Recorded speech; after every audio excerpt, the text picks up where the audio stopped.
My son was taking his final breaths, and I begged my own parents to watch my 4-year-old twins for just one single night.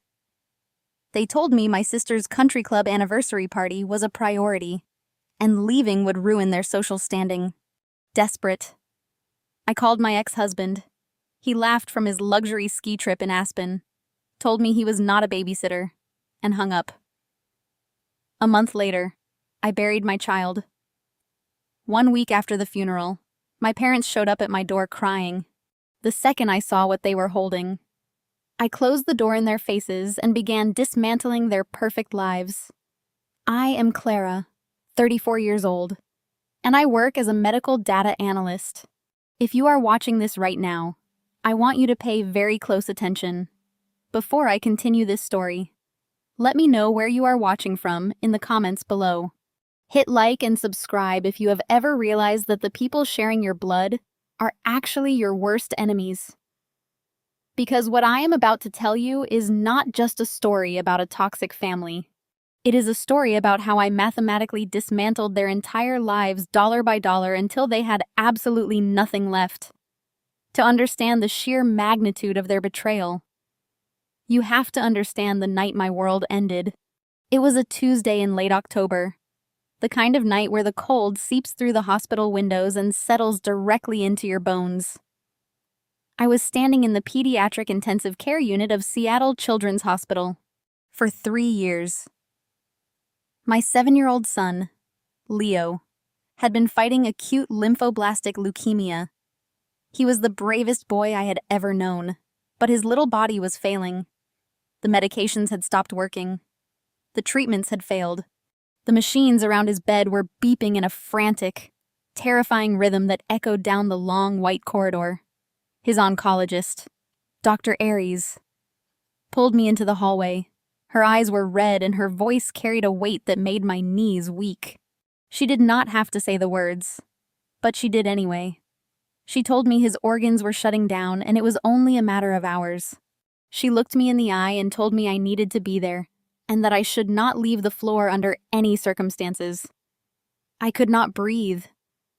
The sterile walls of the hospital felt like they were collapsing inward, crushing the air out of my lungs. But a sudden, sharp spike of panic pierced through my overwhelming grief. My 4-year-old twins, Noah and Emma. They were at my tiny, cramped apartment with a teenage babysitter whose shift ended at 9 o'clock. It was 8:15. I could not leave Leo.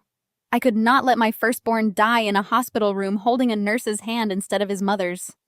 But I also could not abandon the twins, with shaking hands.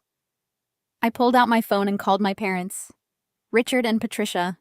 My parents are the epitome of country club elites. They care about optics, golf handicaps, and charity galas. They do not care about messy, tragic things like a grandson dying of cancer. My mother answered on the 4th ring. I could hear loud jazz music and the clinking of crystal glasses in the background. I choked out the words as tears spilled down my face.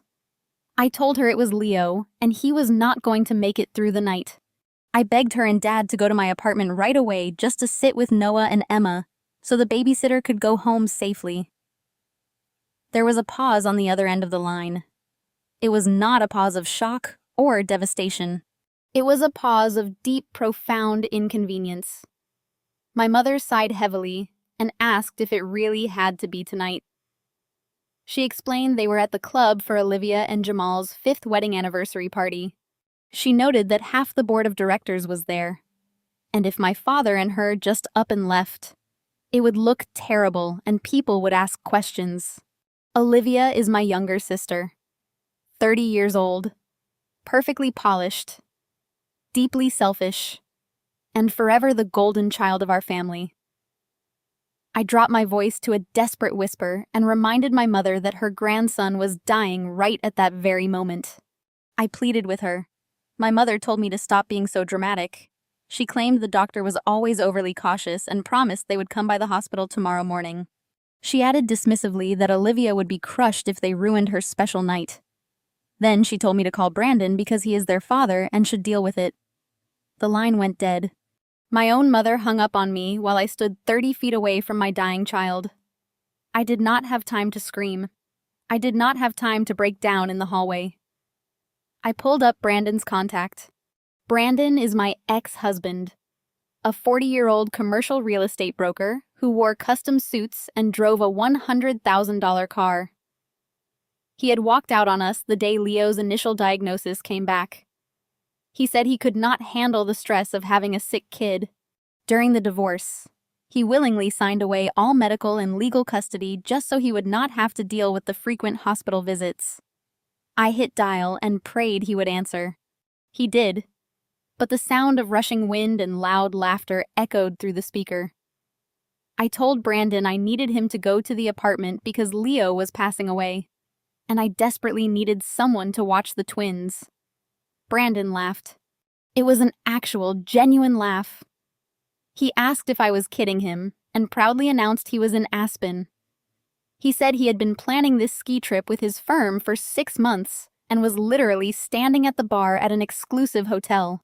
I begged him to get on a plane or call a friend or do something because they were his children. 2. My voice cracked under the weight of the panic. Brandon replied with a tone dripping with absolute irritation. He reminded me that he pays his court-ordered child support every month and stated firmly that he was not a babysitter. He told me I had fought for full custody, so I needed to act like a mother and figure it out myself. He ended the call. I stood in the glaring fluorescent light of the intensive care unit hallway, staring at the black screen of my phone. 2 phone calls. 2 absolute rejections. In the most critical, devastating moment of my entire existence. My family chose an anniversary party and a luxury ski trip over my son's final hours on Earth. I did not cry anymore. Something inside me, a fragile tether that had always connected me to my family and forced me to seek their approval, simply snapped.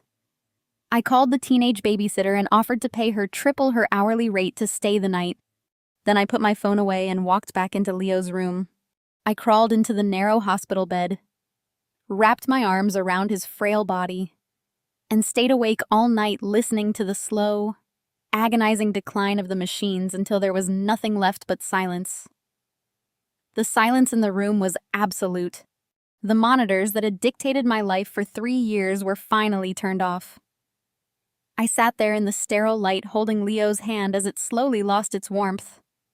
No doctors rushed in. No alarms sounded. It was just me and the quiet end of my 7-year-old's journey. I did not make any frantic phone calls. I did not text my parents or Brandon. They had forfeited their right to this sacred moment the second they chose a country club anniversary party and a luxury ski resort over my son's final breaths. Around 6 o'clock in the morning, the nurses came to take him. I signed the necessary hospital paperwork with a hand that felt like it belonged to someone else. I kissed his cold forehead one last time and walked out of the intensive care unit. The automatic doors slid open and the crisp Seattle morning air hit my face.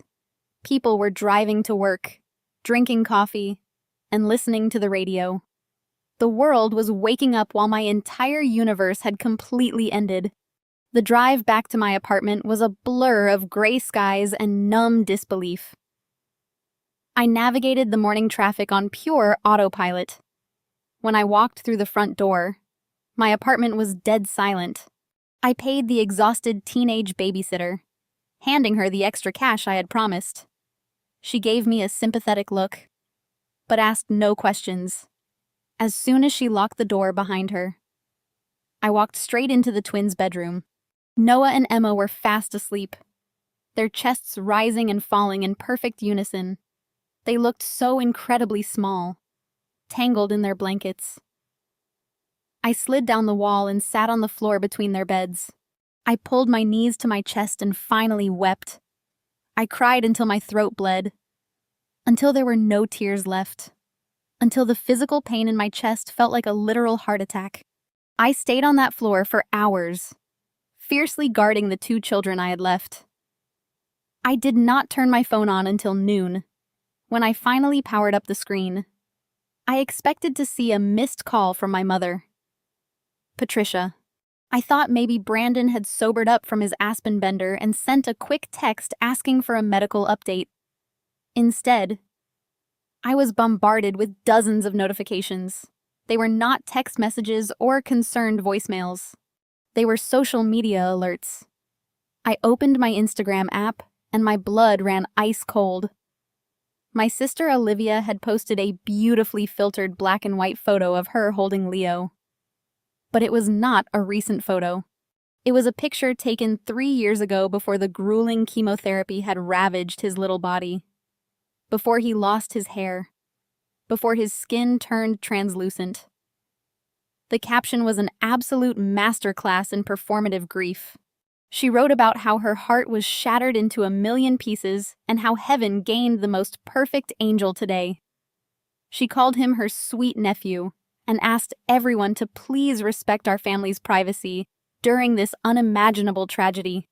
The post already had over 4,000 likes and hundreds of comments from her wealthy friends and country club associates sending prayers and digital bouquets. A wave of intense nausea hit my stomach. I switched over to Facebook and went directly to my mother's profile. Patricia had done the exact same thing.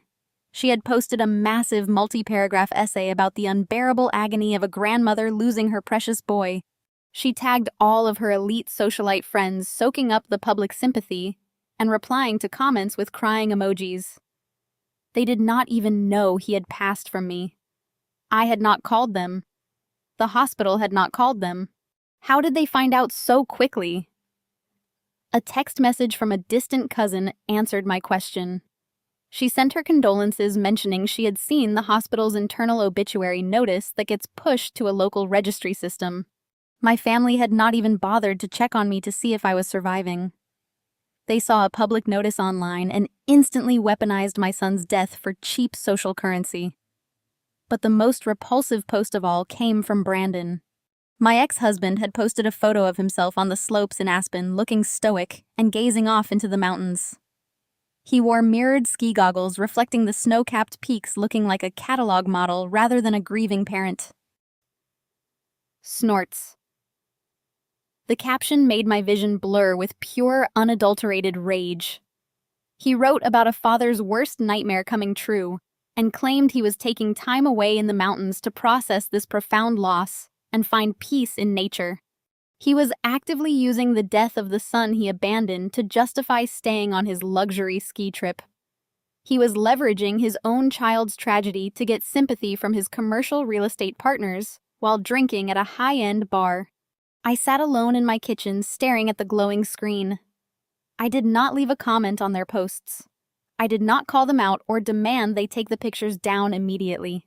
The sheer audacity of their performance was so deeply sociopathic that confronting them directly would have been a complete waste of my breath. They did not care about Leo. They only cared about how Leo's death made them look to their peers. He was just a tragic accessory they could add to their carefully curated lives to garner attention and praise. I looked down at my hands resting on the kitchen table. They were shaking, but not from grief anymore. They were shaking with a terrifying, calculated rage. I am a medical data analyst. My entire career is built on finding anomalies, tracking discrepancies, and uncovering truths hidden in massive, overwhelming systems. My family thought I was just a broken, grieving mother who would quietly fade away. They thought I was a pushover they could trample over to maintain their flawless societal image. They had no idea that their performative grief was about to leave a massive digital footprint. And they had absolutely no idea that I was about to follow that footprint straight to their utter destruction. Data does not lie. Numbers do not care about social standing or country club memberships. My family operated on appearances, but I operated on facts. I wiped the last remaining tear from my cheek and opened my laptop. The very first domino had just fallen, and I was fully prepared to push the rest. All the funeral arrangements fell entirely on my shoulders. I drowned in $150,000 of medical debt. I sold my car and depleted my savings to keep Leo comfortable. I took out loans to afford a modest casket and plot. On Wednesday, my mother finally called. I let it ring before answering. Clara, Patricia said, "Your father and I have barely slept. We are stepping in to handle the funeral arrangements." "I handled the arrangements, Mom," I said flatly. "It will be a small private service for close friends." "Absolutely not," Patricia snapped. "A private service. Are you out of your mind? Do you know how many people have reached out? Brandon's partners, your father's friends, the entire country club board. They all want to pay their respects." "They do not know Leo," I replied calmly. "They know you. This is not a networking event. Do not be selfish." "Clara," she hissed. "Brandon is flying back from Aspen tomorrow, and he agrees with us. We booked the Grand Chapel at the Elite Memorial Center downtown. We are expecting at least 200 guests. Do not embarrass us by showing up in some cheap dress. We will see you on Saturday." Then she hung up. They turned my son's burial into a high society spectacle. The very next morning, Brandon arrived at my cramped apartment. He barged in wearing a tailored charcoal suit. He looked rested and tanned from his mountain getaway. He walked straight to my kitchen table, dropped a thick leather-bound folder right on top of the modest funeral pamphlets I had gathered. "We need to finalize the guest list," Brandon announced, pulling out a gold-plated pen. "My firm is sending an entire delegation. The senior partners are flying in from Chicago. We need to make sure the seating chart reflects their status. The first 3 rows on the right side of the chapel need to be reserved exclusively for my commercial real estate associates."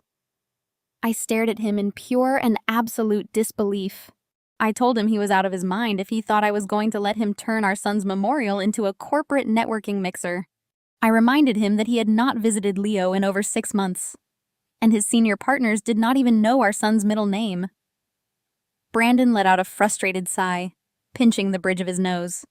"Clara," he said, using his slick negotiation voice, "you are being completely unreasonable. These people are coming to support me. Do you have any idea how bad it looks for my professional brand if my own son has a depressing little funeral in a neighborhood church I am putting up the capital for the Grand Chapel and the catered reception afterward? You should be thanking me." I slammed my hands on the table and told him I wanted a quiet space to mourn the little boy he abandoned. I pointed out that while I was buried in debt trying to keep Leo alive, he was buying luxury cars and skiing in Aspen. My father, Richard, walked through the front door right at that moment, trailing behind Brandon like a loyal corporate lapdog. Richard adjusted his expensive silk tie and immediately took Brandon's side. "Now, Clara, your ex-husband is being incredibly generous," Richard stated, crossing his arms. "Your mother and I invited the entire country club registry. We ordered custom floral arrangements and hired a professional string quartet. This event reflects on all of us. Stop acting like a victim and start acting like a grateful mother." I felt the air get sucked out of the room. My own father was defending the man who laughed at me on the phone while Leo was dying. They had completely stripped me of my agency. They held the social power and the financial leverage, because Brandon was paying the exorbitant fees. The funeral director was taking orders directly from him. I was legally Leo's mother, but in their eyes, I was just an inconvenient prop required for their tragic family photo op. My mother, Patricia, glided into the apartment holding a garment bag. She handed it to me with a look of utter disdain. "I bought you a proper black dress," she said coldly. "Please make sure it is ironed. I will not have you showing up looking like a tragic mess." I looked at the garment bag and then at the 3 of them. They had completely commandeered absolutely everything. The venue, the guest list, the flowers, the music, and now even my clothing. They were producing a high-end stage play of grief, and I was being cast in a supporting role. Patricia leaned in close to my face, her expensive perfume suffocating the small space. She grabbed my wrist, her perfectly manicured nails digging sharply into my skin. She lowered her voice to a harsh, threatening whisper. "Listen to me very carefully, Clara. This Saturday is going to be flawless. You are going to wear this dress. You are going to stand next to Brandon. And you are going to smile at the guests. You will shake hands with the senior partners and thank the board of directors for their condolences. You will keep it together. And you will not make a scene. If you embarrass this family or try to ruin Brandon's professional image, I will personally ensure you never recover from it. Do you understand me? I looked directly into her cold, calculating eyes. I did not fight back or scream. I simply nodded and took the garment bag from her hands. I let them believe they had won and that I was completely broken. But as they walked out discussing valet parking for their wealthy guests, my mind was racing with absolute clarity. They wanted a flawless public spectacle. They wanted an audience. They were going to get exactly what they asked for. But not in the way they ever expected. Saturday morning arrived with a bitter chill. The Grand Chapel stood in the center of the downtown financial district, looking more like a luxury hotel than a place of mourning. When the black town car my parents ordered pulled up to the curb, I stepped out into a scene that made my stomach churn. Valet attendants in crisp uniforms were rushing to park a line of Mercedes and Porsches.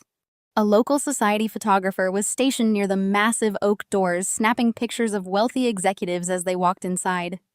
This was not a funeral for a 7-year-old boy who loved dinosaurs and building blocks. This was a high society gala. I wore the restrictive black dress my mother had forced upon me. I walked through the heavy wooden doors and immediately stopped dead in my tracks. The grand foyer was not filled with flowers or quiet family members sharing memories.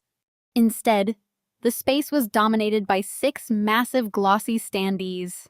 They were 8 feet tall, professionally printed, and strategically placed to guide the guests toward the main hall. I walked slowly up to the nearest one. It featured a blown-up image of Leo from his kindergarten school photo.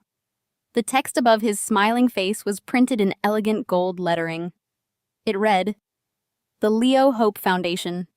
Below the text was a sleek modern logo and a massive quick response code for instant digital donations.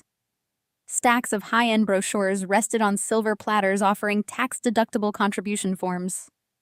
I felt a cold sweat break out across my neck. A foundation, a professionally branded charity with a logo, marketing materials, and digital donation portals. You do not design and print 8-foot glossy standees overnight. You do not establish a legal charity and set up tax-deductible portals in a matter of 3 days. This required months of planning. I scanned the crowded room and spotted my sister Olivia and my father Richard standing near a catered refreshment table. They were holding crystal glasses of sparkling water and laughing quietly with a local city councilman. I marched straight past the donation tables and grabbed Olivia's arm, pulling her away from the politician. Richard quickly excused himself and followed us into a secluded marble hallway near the coat check. I shoved one of the gold-embossed brochures directly against my father's chest. I demanded to know what this foundation was and why my son's face was plastered on donation materials without my permission. Olivia rolled her eyes and smoothed a wrinkle on her expensive black dress.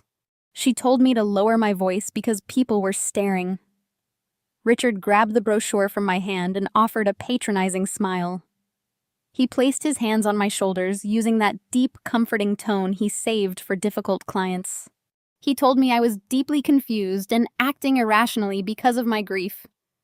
He explained they were simply honoring his legacy. Richard claimed that while I was trapped in the hospital, they were doing the hard work of ensuring Leo's name would live on to help other children. He said they took the initiative to set up a charitable fund so my tragedy could serve a higher purpose. Olivia chimed in with her perfectly rehearsed sympathetic voice. She said I had been entirely too emotional and unstable to handle legal paperwork, so they kindly stepped in to manage the heavy lifting. She actually reached out and tried to tuck a stray strand of hair behind my ear, telling me I should be thanking them for preserving his memory. The gaslighting was so seamless and coordinated that a normal person might have questioned their own sanity. They twisted the narrative instantly, making themselves the benevolent heroes and painting me as the ungrateful, hysterical mother who could not see the bigger picture. I looked past them and watched the main chapel doors open. Brandon, my ex-husband, was standing at the entrance warmly shaking hands with a group of commercial developers. One of the men pulled a thick white envelope from his tailored jacket and handed it to Brandon. Brandon placed his hand over his heart, bowed his head in mock gratitude, and slid the envelope directly into his breast pocket. They were raising money right now. On the very day we were putting my child in the ground, they were actively collecting checks from the wealthiest people in the city. My mother, Patricia, suddenly appeared in the hallway. She grabbed my wrist with an iron grip and yanked me away from Richard and Olivia. She hissed through a fake smile, telling me the mayor's wife was asking to meet the grieving mother and I needed to get out there and perform. She adjusted the collar of my dress and warned me again not to ruin the aesthetic of the day. I looked at the three of them standing there in their expensive morning clothes, calculating their social and financial gains. I did not scream. I did not tear down the glossy standees or knock over the silver platters of donation forms. I nodded submissively and let Patricia drag me back into the grand foyer. I walked up to the mayor's wife, shook her hand, and delivered the exact tragic smile my family expected of me.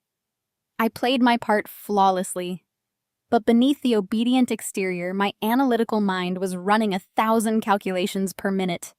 You cannot establish a tax-exempt foundation legally without extensive paperwork, federal approvals, and massive financial disclosures. They had used my son's name to build a financial fortress, and they had done it while he was still alive. I knew I needed to find the data. I needed to follow the money, and I knew exactly where I was going to start looking the moment this disgusting theatrical performance ended. I would absolutely not let any of them win this sick, twisted game. I would bring them down to the ground and make them pay dearly. The moment the doors of the grand chapel closed behind me, I felt a suffocating weight lift off my chest. I survived the endless handshakes with wealthy strangers who offered hollow condolences. I endured watching Brandon play the grieving father handing out real estate business cards. I walked away ignoring my mother's whispers to stay for the reception. I hailed a rideshare and sat in silence as the skyline faded into the grim reality of my neighborhood. I stepped inside my downsized apartment, and the harsh silence swallowed me whole. The walls were thin and the floor scuffed.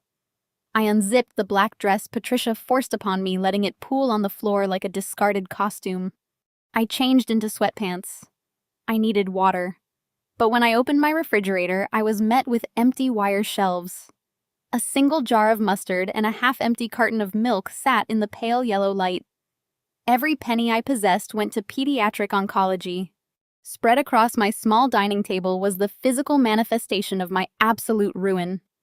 Stacks of hospital bills and collection notices covered every inch of the surface.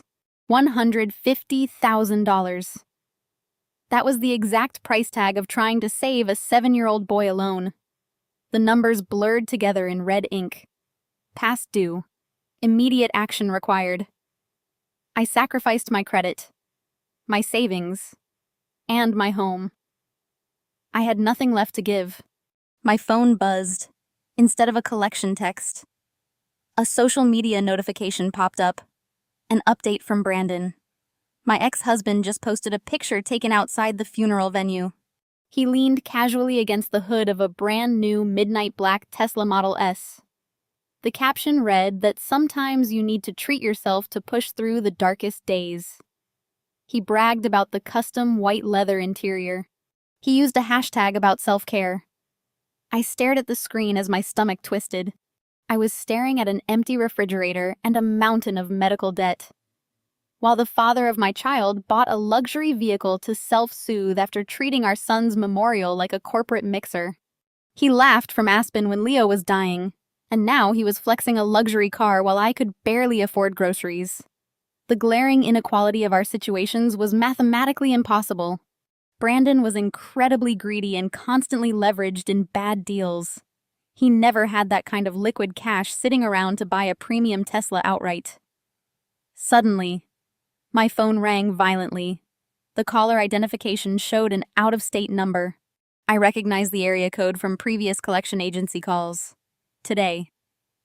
The sheer anger vibrating through my veins made me swipe the green answer button. I placed the phone to my ear and waited. A stern voice echoed through the speaker, identifying himself as an agent from a national medical debt recovery firm. He asked for Clara and verified my identity. The agent cleared his throat, stating he was calling regarding the outstanding balance of $150,000 owed to Seattle Children's Hospital for Leo's treatments. He informed me they were preparing to initiate aggressive asset seizure protocols. I gripped the edge of the kitchen counter until my knuckles turned white. I told the agent I had no assets left to seize. I explained that I sold my property, emptied my retirement funds, and downsized my entire life. I stated clearly that I was a single mother who received zero financial assistance from her ex-husband. The collection agent paused. I could hear him typing rapidly on a keyboard. His tone shifted to genuine professional confusion.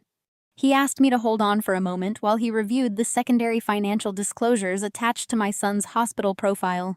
"Mom," he finally said, his voice tight with bewilderment. "I am looking at a verified public tax filing cross-referenced with your son's medical account just last week. The document patient indicates you are the primary beneficiary of a registered charity. It says here that the Leo Hope Foundation successfully raised over $5 million in tax-deductible donations explicitly earmarked for these exact medical expenses." The kitchen seemed to spin around me. I asked the agent to repeat what he had just told me. The agent read the file aloud. He stated that Brandon and Richard were listed as the primary financial directors of the foundation. He asked me directly why a foundation with over $5 million in liquid capital sitting in a registered trust was allowing a grieving mother to be harassed by collection agencies over a $150,000 hospital bill. He asked why the charity administrators explicitly denied the hospital's request to release the funds. I did not answer him. The massive financial discrepancy hit me like a freight train. The glossy standees at the funeral. The rich developers handing Brandon thick white envelopes. Brandon's new midnight black Tesla. My father's sudden insistence on controlling the entire funeral guest list. It all snapped into perfect, horrifying focus. They had not just set up a charity to boost their social standing. They actively denied the hospital the money to pay for Leo's treatments. They watched me go bankrupt. They watched me sell my home and starve. They let me drown in debt while sitting on a mountain of cash raised in my dead son's name. I politely thanked the agent and slowly hung up the phone. I looked at the towering stack of unpaid bills, and then I looked at the empty refrigerator. The sadness was completely gone now, replaced by a cold, calculating precision. They thought I was just a desperate grieving mother. They forgot I was a professional data analyst.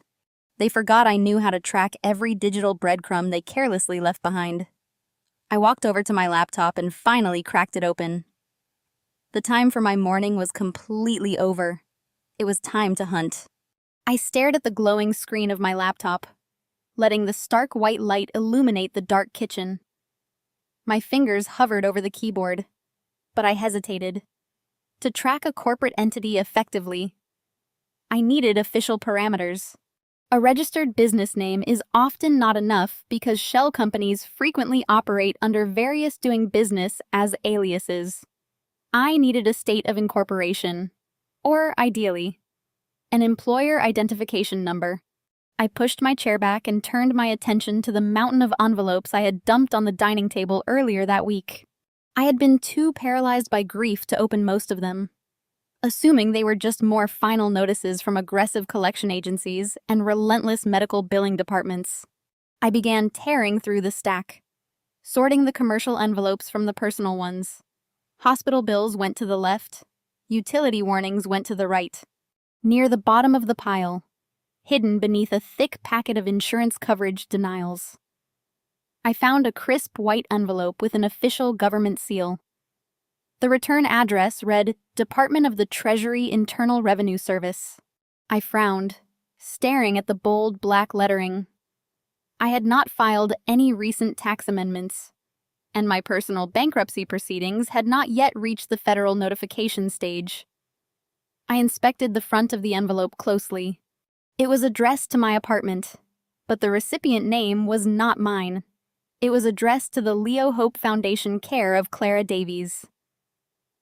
Brandon and my father had made a critical administrative error. When they rushed to file the expedited paperwork for their charity, they likely used my home address as the primary residence of the child to bypass certain medical verification checks. They assumed I would be too blinded by my son's terminal decline to ever notice or open a misdirected piece of federal mail. They severely underestimated my vigilance and my professional background. I ripped the perforated edge of the envelope and pulled out the thick document inside. It was an official determination letter from the Internal Revenue Service confirming that the Leo Hope Foundation was officially recognized as a tax-exempt public charity under Section 501(c)(3) of the Internal Revenue Code. I read the text, carefully absorbing the bureaucratic language that validated their scam. The letter confirmed their effective date of exemption, their public charity status, and most importantly, it provided their official 9-digit employer identification number. That 9-digit sequence was the golden key. It was the digital fingerprint that would allow me to unlock every single financial door they thought they had securely bolted shut. My medical data analyst instincts immediately kicked into high gear. For a decade, I had made my living tracking complex insurance claims, auditing massive healthcare data sets, and navigating labyrinthine federal billing systems. I knew exactly how to track phantom money.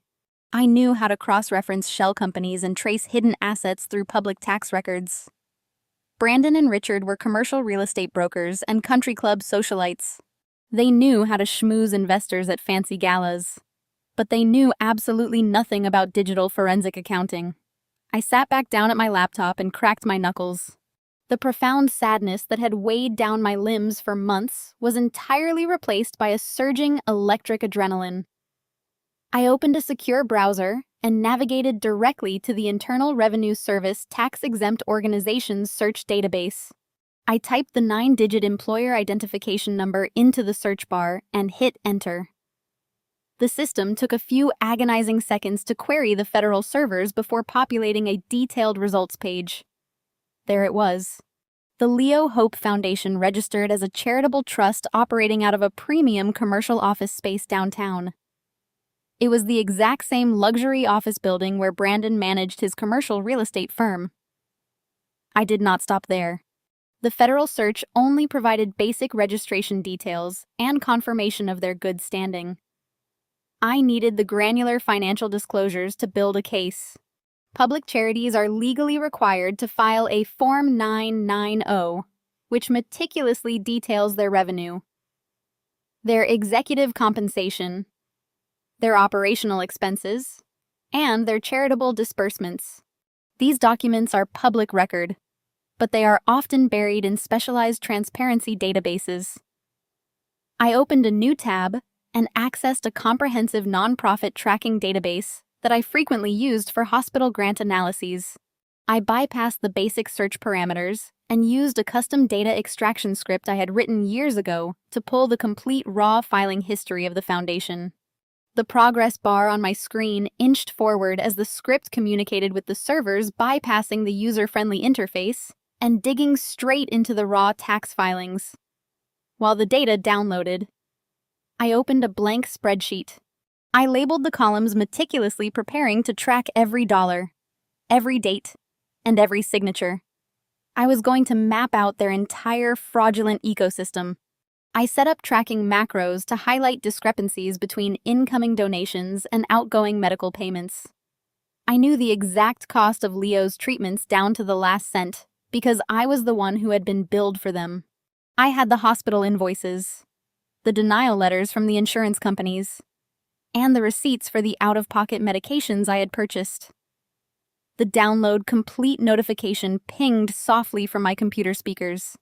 A zip file containing high-resolution scans of their federal tax returns and state charitable solicitation registrations appeared on my desktop. My heart pounded a steady rhythmic beat against my ribs. I felt no fear. I felt no hesitation. I extracted the files and opened the primary Form 990 document. The first page loaded onto my screen, displaying the official signatures of the foundation directors. I recognized my father's bold, sweeping handwriting and Brandon's sharp, aggressive signature. They had signed these documents under penalty of perjury, declaring that the foundation was actively funding pediatric cancer treatments. I adjusted my screen brightness and leaned closer to the monitor. I bypassed the mission statement and the executive summary, scrolling directly down to Part 8, the Statement of Revenue. I needed to see exactly how much blood money they had squeezed from their wealthy network using my dying son's face. I needed to know the exact scale of their deception. I scrolled down to line 12, the total revenue for the current year. The numbers on the screen glared back at me, illuminated in stark black and white, demanding my full attention as the true depth of their betrayal finally revealed itself. 5240612. That was the number on line 12. I blinked, staring at the screen. I scrolled back up to check the date of incorporation. The foundation was legally established on April 14th. I felt a physical jolt in my chest. April 14th was the exact day Dr. Aris sat me down in the conference room and told me Leo's initial chemotherapy protocol had completely failed. It was the day I fell to my knees in the hospital cafeteria and hyperventilated while my mother patted my shoulder and told me to be strong, while I was suffocating under the weight of my child's terminal prognosis. My parents and Brandon were finalizing their articles of incorporation. They saw his failing health not as a tragedy, but as a highly lucrative business opportunity. I moved to the Schedule B section of the tax return, which details the major contributors. The list read like a who's who of the Seattle commercial real estate and country club elite. Brandon's senior partners had written checks for $50,000 apiece. The mayor's wife, who my mother had dragged me to meet at the funeral, had donated $25,000 through her family trust. Wealthy developers, golf buddies, and society wives had all poured money into the foundation. The marketing narrative must have been brilliant. They likely pitched themselves as the devastated father and the heartbroken grandparents, rallying their affluent community to fund groundbreaking pediatric cancer research and cover crushing medical debts. They leveraged their social standing and the undeniable tragedy of a dying 7-year-old boy to open the wallets of the richest people in the city. I opened my own spreadsheet and began inputting the numbers. I typed in the donation amounts, the dates, and the donor names. The sheer velocity of the fundraising was staggering.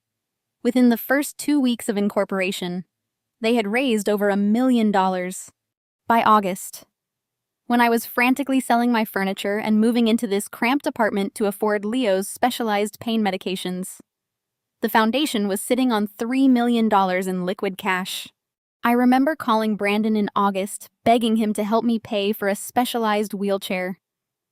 He told me his commission checks were delayed and he was totally tapped out. I remember asking my father for a short-term loan to cover the oxygen tanks. He lectured me on fiscal responsibility and claimed his assets were tied up in illiquid investments. They were both lying through their teeth while sitting on a mountain of tax-exempt charity capital raised in my son's name. I needed to see exactly where the money went. I scrolled down to Part 9, the Statement of Functional Expenses. This is the section where public charities must legally itemize every single dollar they spend. I looked at line 1, which details grants and other assistance paid to domestic individuals. This is the line where medical bill payments would be recorded. The number in the column was 0. I rubbed my eyes, thinking the screen was playing tricks on me. I zoomed in on the document. Grants to individuals, 0. Payments to affiliates, 0. Medical and health services, 0. Not a single cent had been dispersed for charitable purposes. Out of the $5.2 million raised, they had not spent one single dime on Leo's hospital bills. They had not paid for his chemotherapy, his oxygen, his specialized bed, or his funeral. I had incurred $150,000 in crippling medical debt completely alone. The collection agencies were currently threatening to seize the last remaining fragments of my life over bills that this foundation could have paid 30 times over with a stroke of a pen. I pulled my hospital invoices from the dining table and cross-referenced the dates. On September 12th, I received a final notice from the Pediatric Oncology Billing Department threatening to suspend certain elective comfort care treatments unless I provided a massive down payment. I spent that entire day crying on the phone with financial aid officers begging for an extension. I looked at the foundation's bank statements attached to their state filing for that exact same week. On September 14th, the Leo Hope Foundation received a single wire transfer of $100,000 from a corporate sponsor. They deposited the money into a high-yield trust account. They watched me beg for my son's comfort care while they stockpiled cash. The absolute depravity of their scheme was almost difficult to comprehend. They did not just ignore my pleas for help. They actively intercepted the goodwill and financial support of the entire community. Anyone who wanted to help Leo financially was directed to this foundation. The wealthy donors thought they were paying for his treatments. They thought they were easing the thee on a grieving mother. Instead, Brandon and my parents hoarded the donations, ensuring that none of that money ever reached the hospital. They purposely allowed me to go bankrupt. They wanted me destitute and powerless because a desperate, exhausted mother is much easier to control and silence. I highlighted the 0 in the charitable disbursement column and filled the cell with bright red color. It was the ultimate proof of their malice. They had monetized my son's suffering. They turned his leukemia into a highly profitable tax shelter. The glossy standees at the funeral were not memorials. They were marketing billboards designed to capture the final wave of emotional donations before the inevitable end of the campaign. Brandon's networking at the chapel was a calculated fundraising drive. Every tear my mother shed in public was a strategic performance to keep the wealthy donors engaged. My breathing slowed down entirely. The frantic energy settled into a cold, absolute focus. I had the total revenue. I had the donor list. Now I just needed to find out exactly how they were paying themselves the stolen charity money. I navigated to Part 7 of the Form 990, the section dedicated to compensation of officers, directors, trustees, and key employees. Public charities are required to disclose these figures to prevent self-dealing. The Internal Revenue Service mandates transparency here to ensure charitable funds are not simply funneled into the pockets of the founders. I held my breath and scrolled down to the table. There was Brandon listed as the executive director. Next to his name under reportable compensation, the number read $250,000. I stared at it. $250,000 for managing a charity that had not disbursed a single cent to the child it was named after. The audacity was suffocating.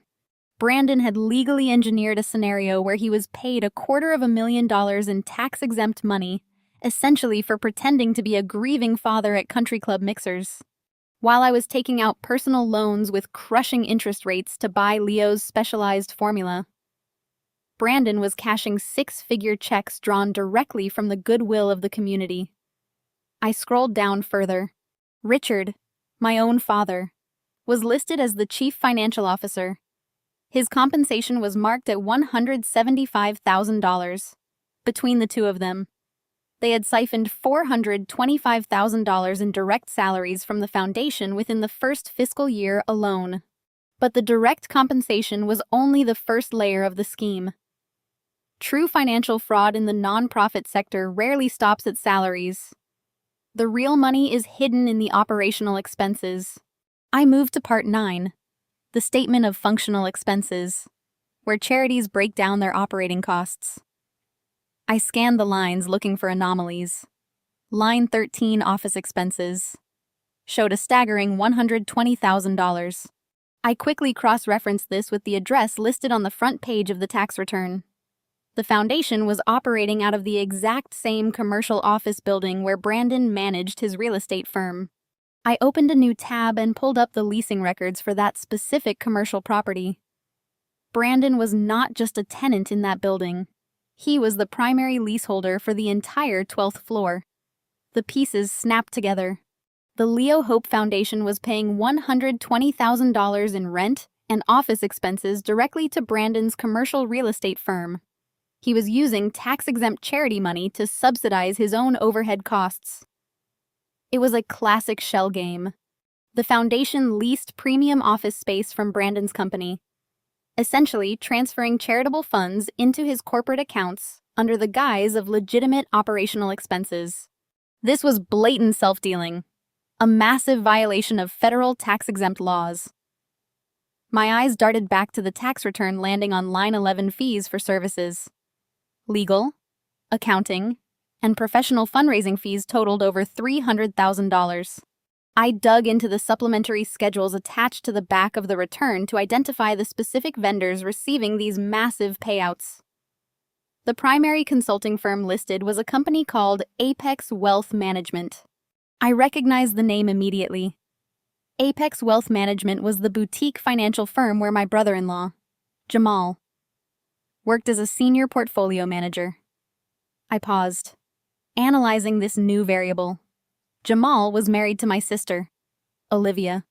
He was a meticulous, principled man who built his career on ethical financial planning. I knew Jamal well enough to know he would never knowingly participate in a scheme this vile. He was entirely too rigid about compliance and federal regulations. If Apex Wealth Management was billing the foundation hundreds of thousands of dollars for consulting fees, it meant Brandon and Richard had somehow manipulated Jamal into managing the funds without disclosing the true nature of the charity.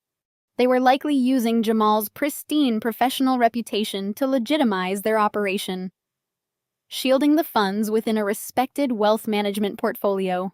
I continued to mine the data, extracting every vendor, every payment, and every expense category. They spent $80,000 on travel and conferences, $50,000 on marketing and promotion. Every single dollar they spent was designed to generate more donations or enrich themselves. The entire foundation was a carefully constructed tax shelter. They were legally obligated to spend a minimum percentage of their assets on charitable activities to maintain their 501c3 status. But they were clearly manipulating the expense categories to make their salaries, rent, and consulting fees appear as mission-critical operations. The scope of the fraud was federal. This was not a simple family dispute over funeral arrangements. This was a multi-million-dollar wire fraud scheme involving tax evasion, self-dealing, and the illegal monetization of a terminally ill child. If the Internal Revenue Service audited this foundation, they would lose their tax-exempt status immediately. If the Federal Bureau of Investigation looked into the wire transfers and the rent payments, they would all be facing severe federal indictments. I saved every single document. I downloaded the high-resolution scans, the supplementary schedules, and the state registration forms. I organized everything into encrypted folders on an external hard drive. I created detailed spreadsheets tracking the flow of every dollar from the wealthy donors to Brandon's commercial real estate firm and Richard's bank accounts. I mapped out the entire financial architecture of their scam. The profound sense of powerlessness that had defined my life for the past 3 years began to recede. My family had always controlled the narrative because they controlled the social capital. They dictated the terms of every interaction because they held the financial leverage. But they had made a fatal miscalculation. They assumed I was just a grieving mother who would shrink away quietly. They forgot that I spent my entire professional life hunting anomalies in massive datasets. I closed my laptop and looked around my small, empty apartment. The medical bills were still piled on the dining table. The collection agencies would still call tomorrow. But the fear was gone. I was no longer drowning. I was armed. I had the complete financial blueprint of their destruction in my hands. The next step was not about confronting them. It was about finding the right person to build the legal trap. I needed an expert in federal financial fraud, and I knew exactly how to proceed.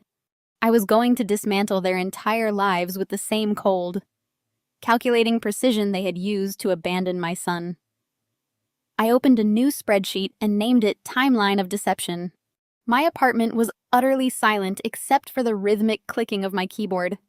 For a medical data analyst, Raw information is a language.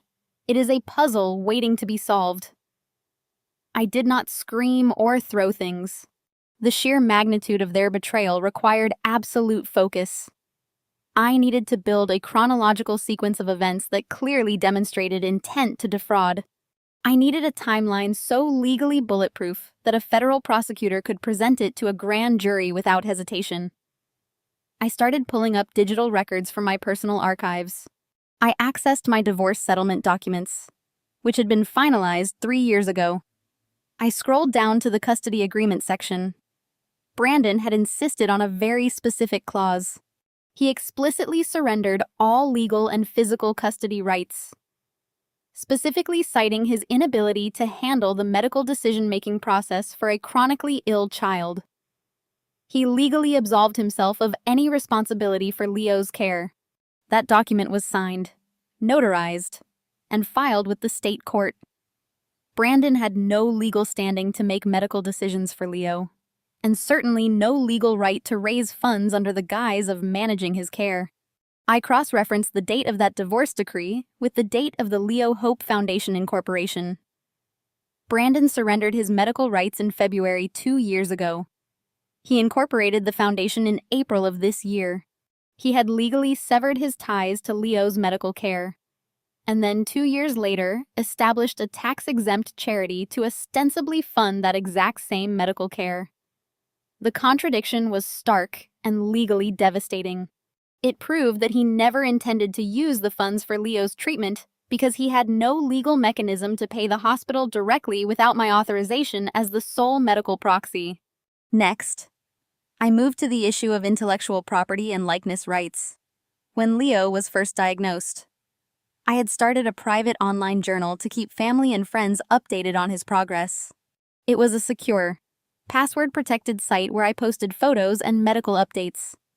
The terms of service for the platform explicitly stated that the account holder retained full copyright ownership of all uploaded media. I was the sole account holder. Every photo Brandon and my parents used for the glossy standees, the foundation website, and the promotional brochures had been scraped from my private journal without my permission. I pulled up the foundation's website on a separate monitor. It was a masterpiece of emotional manipulation. The homepage featured a high-resolution image of Leo smiling bravely in his hospital gown. A Donate Now button pulsed in bright red at the center of the screen. I recognized the photo immediately. I had taken it on his 5th birthday. I right-clicked on the image and inspected the file metadata. The original timestamp matched my journal entry perfectly. They had stolen my copyrighted photographs to build their fundraising empire.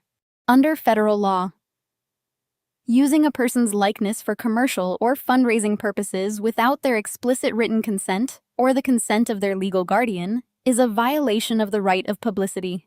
Furthermore, using copyrighted material to solicit donations across state lines via the internet elevates the offense to federal wire fraud.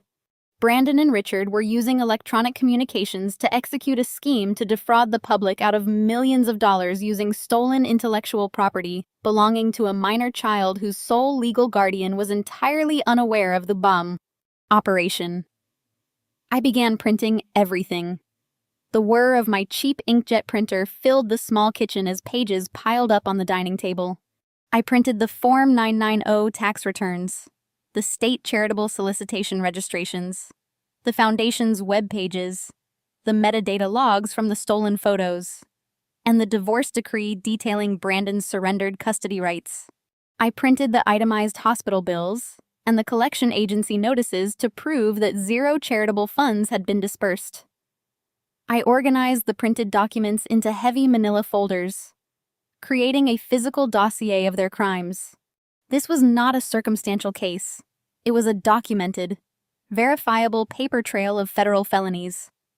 They had committed wire fraud, tax evasion, self-dealing, and copyright infringement. They had essentially established an illegal enterprise built on the back of my dying son. I picked up the folder containing the compensation schedules. $425,000 in salaries paid to Brandon and Richard. $120,000 in rent paid to Brandon's commercial real estate firm. $300,000 in consulting fees paid to Jamal's wealth management firm. The financial structure was designed to quickly extract cash from the foundation before the inevitable collapse of the fundraising campaign upon Leo's death.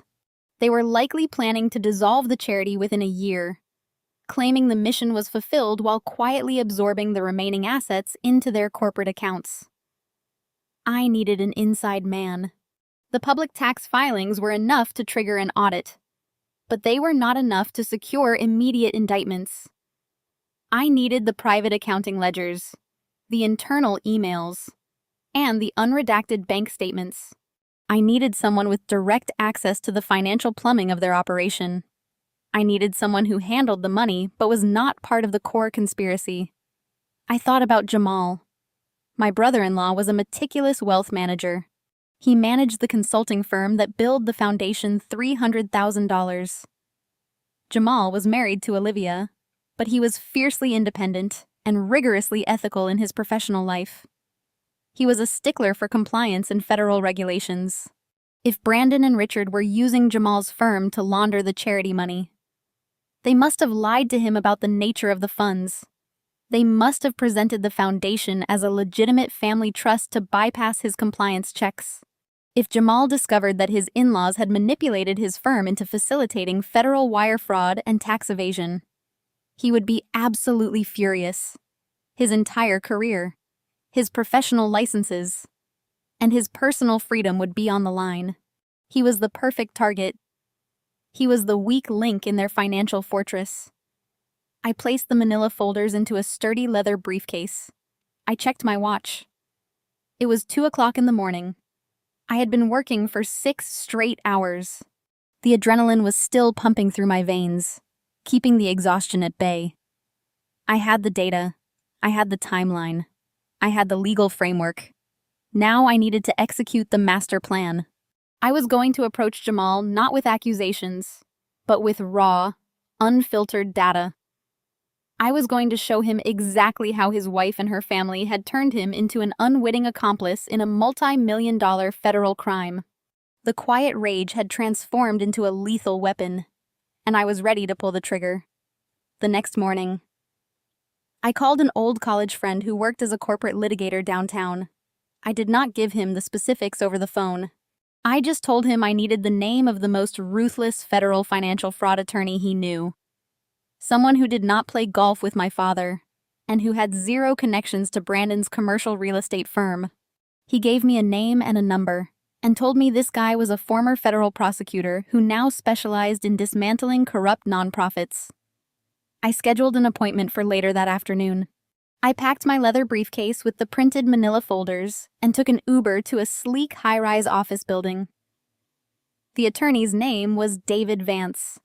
He was a sharp-featured man in his late 50s with a no-nonsense demeanor that immediately put me at ease. He did not offer platitudes or false sympathy when I sat down. He just asked to see the data. I laid the folders out on his massive glass conference table. I walked him through the timeline, starting with Leo's diagnosis and ending with the glossy standees at the funeral. I showed him the divorce decree proving Brandon had no medical custody. I showed him the metadata proving they stole my copyrighted photos. And finally, I showed him the Form 990 tax returns detailing the exorbitant salaries, the commercial rent payments to Brandon's firm, and the consulting fees paid to Jamal's wealth management company. Vance reviewed the documents in silence for nearly 40 minutes. He cross-referenced dates, checked signatures, and scrutinized the expense schedules. The only sound in the room was the rustling of paper and the soft ticking of a wall clock. When he finally looked up, his expression was grim, but his eyes were sharp with professional interest. "Clara," he said, leaning back in his chair, "I have prosecuted a lot of bad people in my career. I have seen embezzlement, money laundering, and Ponzi schemes. But the sheer audacity of this operation is staggering. They essentially weaponized your child's terminal illness to create a tax-exempt slush fund. I asked him to verify my legal analysis. I needed to know if I was grasping at straws or if I actually had a federal case. Vance nodded slowly. "Your analysis is spot on. Let us break it down.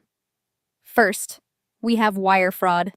They used electronic communications to solicit funds across state lines, using stolen intellectual property and a fraudulent narrative. That is a federal felony carrying up to 20 years per count. Second, we have severe violations of IRS tax-exempt regulations. The salaries, the rent payments to a business owned by a director, and the consulting fees all point to blatant self-dealing and private inurement. If the IRS audits this foundation, they will revoke the 501c3 status retroactively and assess massive excise taxes and penalties on the directors personally. I felt a surge of validation. I was not crazy. I was not just a bitter, grieving ex-wife. I was holding a loaded gun aimed directly at their entire existence. But Vance held up a hand, pausing my internal victory lap. Here is the problem.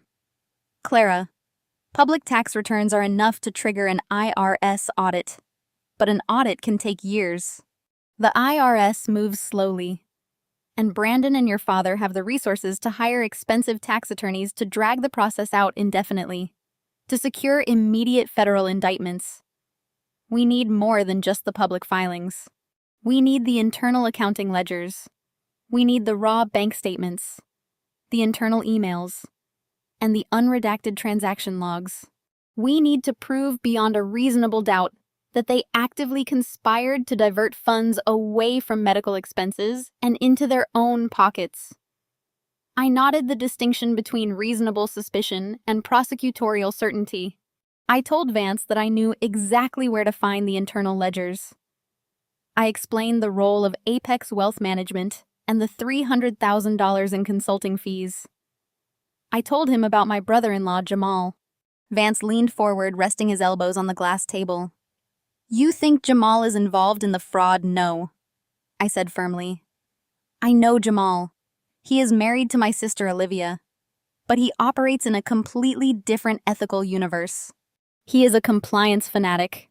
If Brandon and my father are using his firm to launder the charity money, they must have lied to him.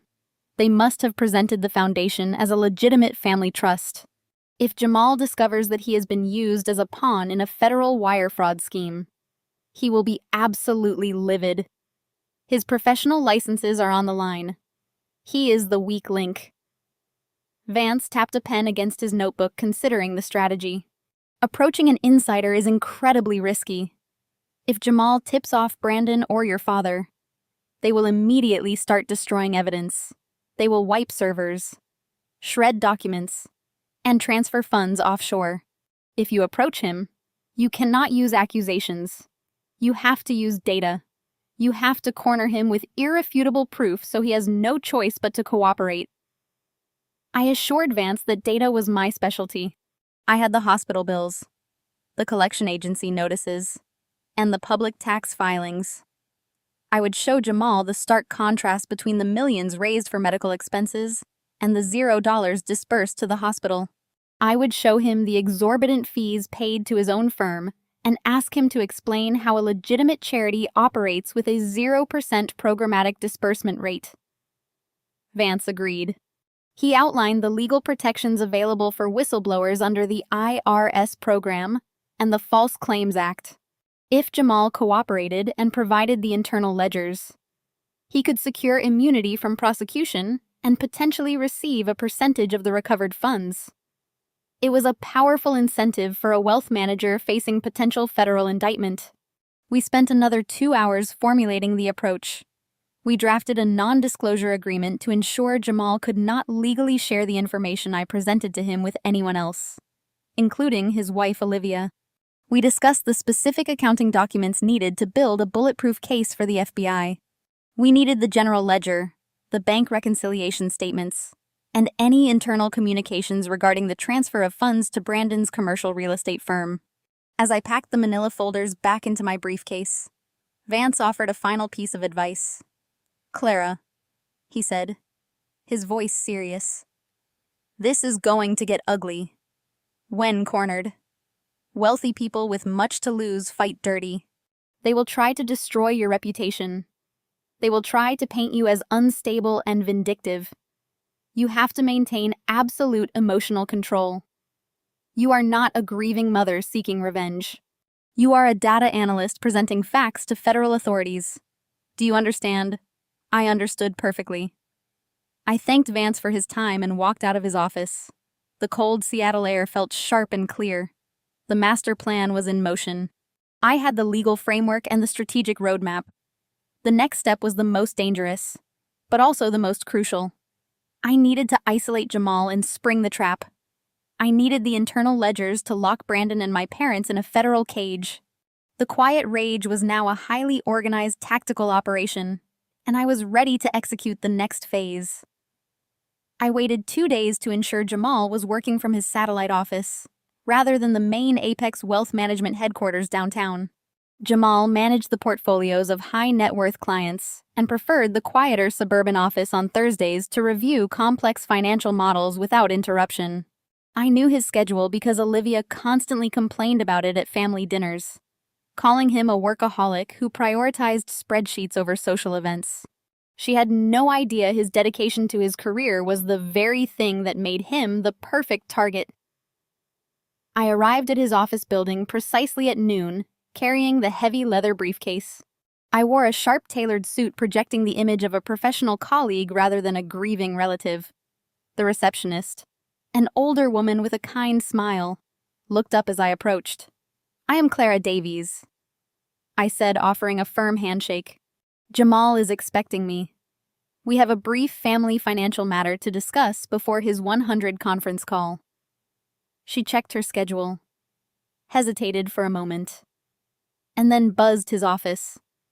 Jamal stepped out looking surprised, but not displeased. He was a tall, impeccably dressed man who carried himself with quiet authority. Jamal is a black man who had fought tooth and nail to build his career in a predominantly white elite industry. He had faced systemic barriers that Brandon and Richard could never fathom, and he had overcome them through sheer brilliance and an absolute unyielding adherence to ethical standards. He did not cut corners. He did not play the country club favor game. He operated strictly by the book. "Clara," he said, walking over and offering a brief embrace. "This is a surprise. I thought you were taking time off. Come on in." He led me into his office, closing the glass door behind us. The space was pristine, reflecting his meticulous nature. He gestured to the leather chairs positioned around a small meeting table. "How are you holding up?" he asked, his voice carrying genuine concern. "Olivia mentioned you have been keeping to yourself since the funeral. If you need anything..." "Clara, anything at all. Please tell me." I sat down and placed the briefcase on the table. The lock snapped open with a sharp metallic click. "Jamal, I need your help," I said, keeping my voice perfectly level. "I need to show you some documents regarding Leo's medical bills and a trust fund my parents recently set up." He leaned forward, instantly shifting into his professional mode. "Of course. Have they established a trust for you to help with the debt? I can definitely review the structure and ensure it is optimized for tax efficiency." I pulled out the first folder and slid it across the glass table. "Not a trust for me, Jamal," I clarified. "A trust for them. It is called the Leo Hope Foundation." Jamal frowned, looking at the name on the first document. "I am familiar with the foundation. Richard and Brandon established it shortly after Leo's diagnosis. They told me it was a restricted charitable trust designed to manage donations exclusively for your medical expenses. They said they were handling the administrative side to spare you the stress." I pulled out the hospital bills and the collection agency notices, spreading them out next to the tax documents. "Jamal," I said softly, "I owe $150,000 to Seattle Children's Hospital. The collection agencies are currently threatening to seize my remaining assets. I have paid for every single treatment out of pocket or through personal loans. The Leo Hope Foundation has not disbursed a single cent to the hospital." Jamal stared at the collection notices, his brow furrowed in deep confusion. "That cannot be right." "Clara, I personally authorized the transfer of the initial seed capital. The foundation has substantial liquid assets. They should be covering these immediately. I pulled out the Form 990 tax return and placed it directly in front of him. I highlighted the 0 in the charitable disbursement column. The foundation is fully capitalized. Jamal, I said, they raised over $5 million. But look at Part 9, Line 1. Grants to domestic individuals. It is 0. They have not paid a single medical bill. Jamal picked up the document, his eyes scanning the numbers with terrifying speed. I watched the realization hit him. The confusion morphed into professional alarm. He flipped to the compensation schedule and saw the salaries paid to Brandon and Richard. $250,000 for an executive director of a non-operational charity. He muttered, his voice tight. It gets worse, I said, sliding the commercial lease records across the table. They are paying $120,000 in rent directly to Brandon's commercial real estate firm. They are using tax-exempt charity money to subsidize his corporate overhead. It is blatant self-dealing. Jamal's jaw tightened. The implication of the data was undeniable. He set the papers down and looked at me, his expression unreadable. Clara, he said slowly, these are very serious allegations. If what you are showing me is accurate, this is federal wire fraud and massive tax evasion. Why are you bringing this to me instead of the authorities? I pulled out the final document. The Schedule O supplementary filing detailing the professional consulting fees. I highlighted the name of the vendor receiving $300,000, Apex Wealth Management. Jamal stared at the name of his own firm. The color drained from his face. I am bringing this to you, Jamal, because they are using your firm to launder the money, I said. They billed the foundation $300,000 for consulting services and routed it through Apex. I know you are a man of absolute integrity. I know you would never knowingly participate in this, but they used you. They lied to you about the nature of the foundation. And now your professional license and your firm are implicated in a multi-million-dollar federal crime. Jamal did not move. He stared at the document for a long time. The betrayal he was processing was twofold. It was the professional violation of being used to facilitate fraud, and the personal devastation of realizing his own wife and her family were the architects of the scheme. Olivia told me she was managing the donor relations. He finally said, his voice a hollow whisper. She said they were raising money to help you. She looked me in the eye and told me the funds were secured for Leo's care. They weaponized my dying son to build a tax shelter. I said, my voice trembling with suppressed rage. And they manipulated you to legitimize it. Jamal. I met with a federal financial fraud attorney yesterday. This data is enough to trigger a massive IRS audit. But an audit takes years.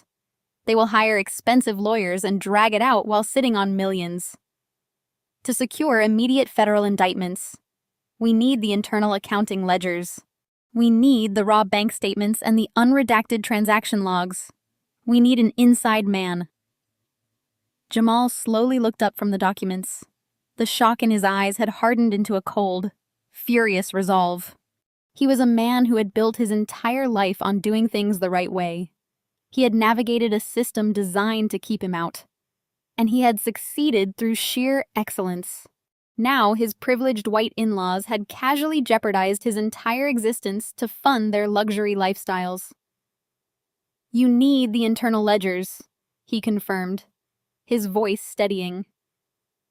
You need the proof of intent to defraud. Yes, I said. I need you, Jamal. I need you to be the whistleblower. He leaned back in his chair, staring at the ceiling. The silence stretched out heavy with the weight of the decision he was making. It was not just about exposing fraud. It was about dismantling his marriage and severing ties with the family he had married into. I am a fiduciary. Clara, he said, his gaze returning to me. My primary obligation is to act in the best interests of my clients and to uphold the integrity of the financial system. if my firm is being used to facilitate a federal crime. I am legally and ethically obligated to report it. He reached across the table and pulled the documents toward him. I will get you the ledgers, he stated firmly. I will get you every single transaction log, every email, and every bank statement. They thought they could use me as a shield. They made a catastrophic miscalculation. I slid the last document across the table. It was the state corporate registry for Brandon's commercial real estate firm. The listed address was identical to the foundation's operating address. I had highlighted the rent payments, $120,000 in tax-exempt charity money directly subsidizing his corporate overhead.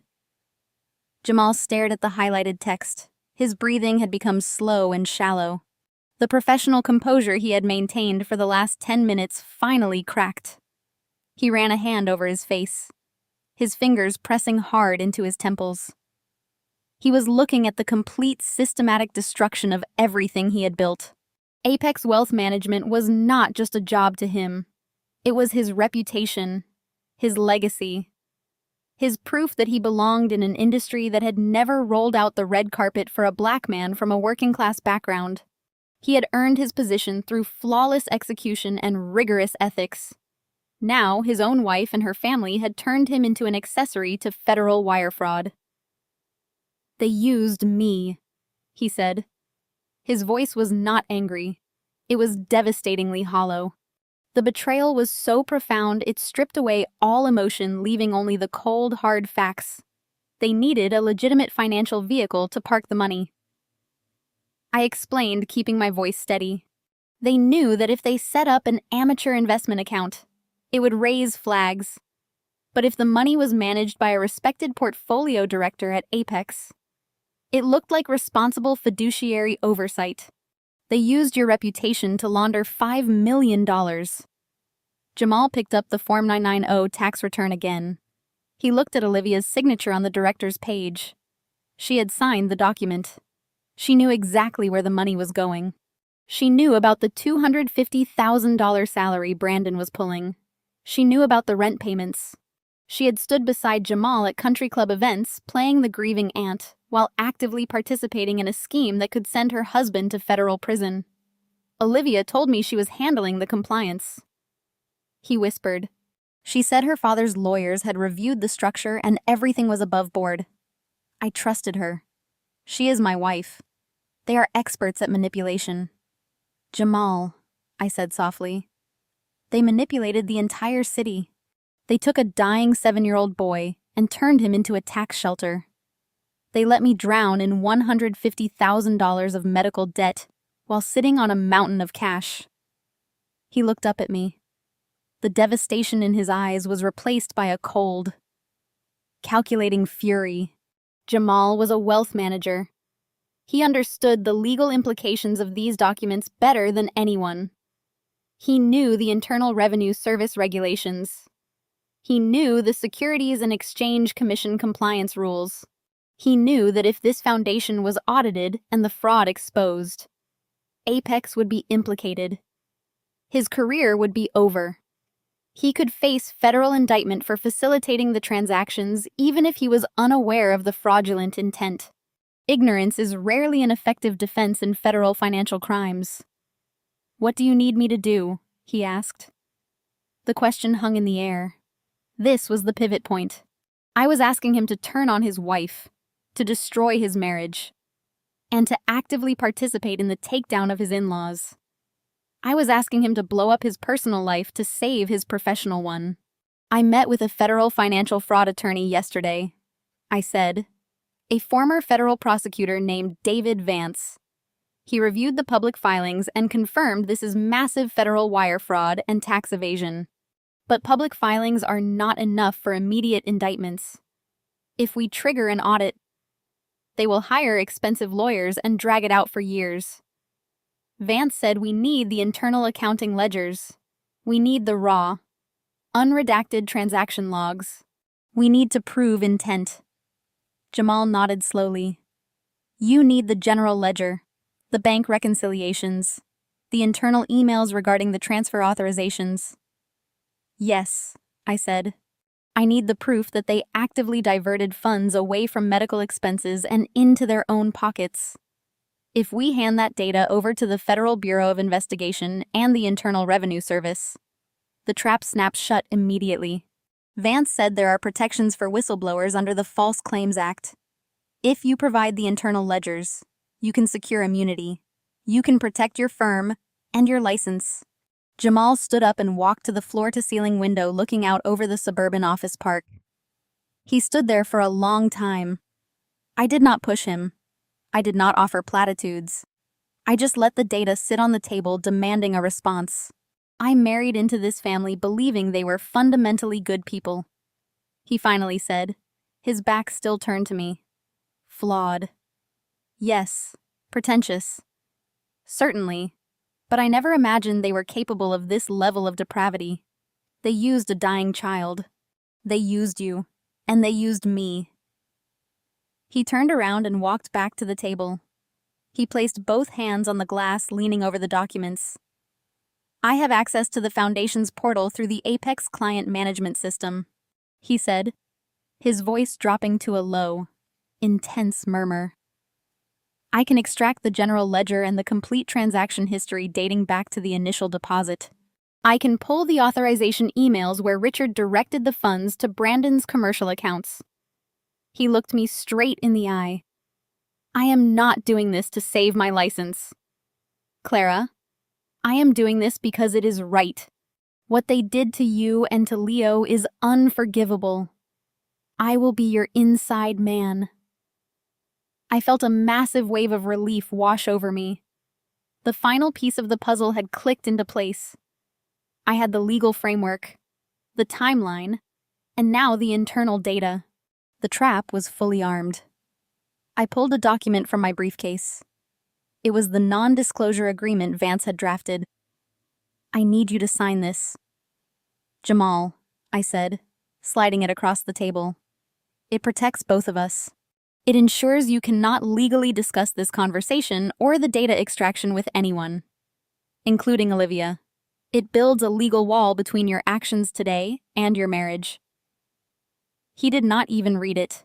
He picked up his pen and signed the document with quick, aggressive strokes. He pushed it back to me. I will need 48 hours to pull the data, he said. I have to extract it in batches to avoid triggering the internal security alerts at Apex. I will download everything onto an encrypted flash drive. Can you get it to me by Saturday, I asked. He frowned. Why Saturday? Because I said, pulling the final document from my briefcase. That is the night of their memorial gala at the Ritz-Carlton. I showed him the invitation I had pulled from the Foundation's website. They were hosting a $5,000 a plate black tie event to honor Leo's legacy. It was a massive fundraising push designed to capitalize on the fresh grief of the community. They were planning to stand on a stage and solicit donations while actively stealing the money. Vance and I are taking the internal ledgers straight to the federal authorities on Saturday morning. I explained. We are going to ensure that when they stand on that stage, they are standing in front of a federal trap. Jamal stared at the invitation. A bitter laugh escaped his lips. They want to put on a show, he said. Let us give them an audience they will never forget. I will have the drive ready by Friday night. I packed the folders back into my briefcase and locked it. The quiet rage that had fueled me for weeks had hardened into something cold and absolute. The countdown had officially started. In 48 hours. The federal hammer would drop, and my family would finally understand the true cost of their betrayal. Jamal called me on Friday evening. He did not say a word about the data extraction or the massive federal crimes we were tracking. He simply asked if I was available to meet him for coffee on Saturday morning at a small diner near the financial district. I knew what it meant. He had the drive. I arrived at the diner 15 minutes early and secured a booth in the back. Jamal walked in wearing a casual jacket and jeans, looking completely exhausted. The stress of the last 48 hours had clearly taken a toll. He slid into the booth across from me and placed a small encrypted USB drive on the table. He pushed the drive toward me.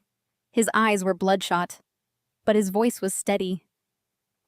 It is all there. Clara, the general ledger, the bank reconciliation statements, the wire transfer authorizations, everything. I pulled the communications logs. 2. You will find emails from Richard explicitly directing the rent payments to Brandon's commercial holding company. I picked up the drive, feeling the immense weight of the data it contained. This small piece of plastic held the key to dismantling my family's entire fraudulent empire. I thanked Jamal, knowing the personal and professional cost of what he had just done.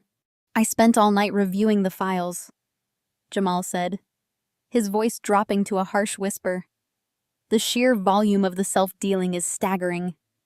They did not just pay themselves salaries and rent. They built the foundation for luxury travel, country club memberships, and high-end dinners, claiming them as donor development expenses. They used my firm to legitimize the initial capital structure and then completely bypassed our compliance checks for the operational disbursements. I nodded, placing the drive carefully into my bag. I told him David Vance was ready. I explained that Vance had already prepared the whistleblower filings under the False Claims Act and would submit them to the Internal Revenue Service and the Federal Bureau of Investigation on Monday morning. I assured Jamal that his cooperation was documented and his professional license would be protected. What about Olivia? He asked, the question hanging heavily in the air. I looked at him, knowing this was the hardest part. I told him Olivia was fully implicated. I explained that she signed the federal tax returns, and the state solicitation I confirmed she knew about the salaries and the rent payments. I told him that when the federal hammer dropped, she would be indicted alongside Brandon and Richard.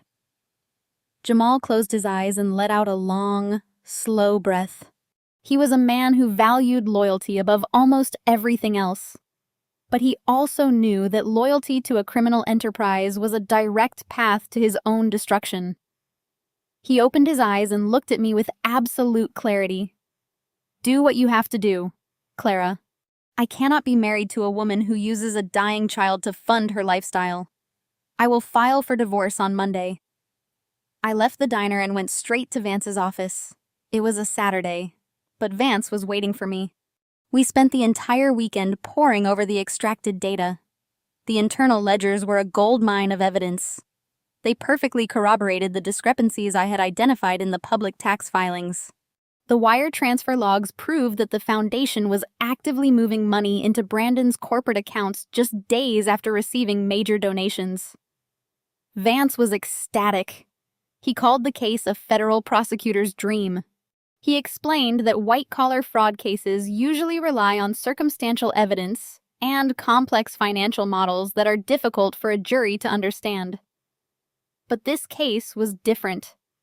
We had undeniable proof of intent. We had the emails from Richard directing the fraudulent payments. We had the bank statements showing the diversion of charitable funds.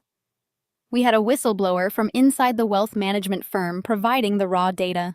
On Monday morning, Vance officially submitted the whistleblower complaint to the Internal Revenue Service and the Federal Bureau of Investigation. He triggered a massive coordinated federal investigation.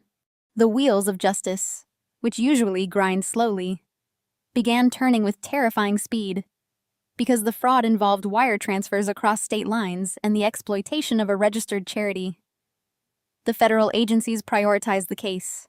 Over the next 2 weeks, Vance coordinated with the federal prosecutors, providing them with the timeline, the spreadsheets, and the internal ledgers.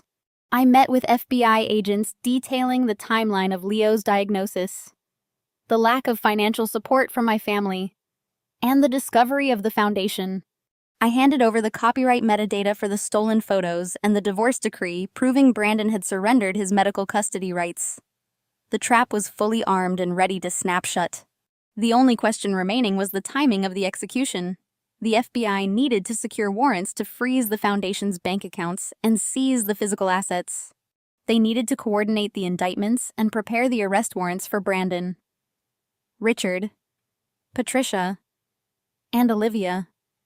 The timing presented itself perfectly. My family had announced a massive fundraising event called the Leo Hope Memorial Gala.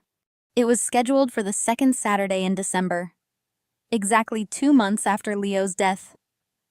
The gala was going to be held at the Ritz-Carlton downtown.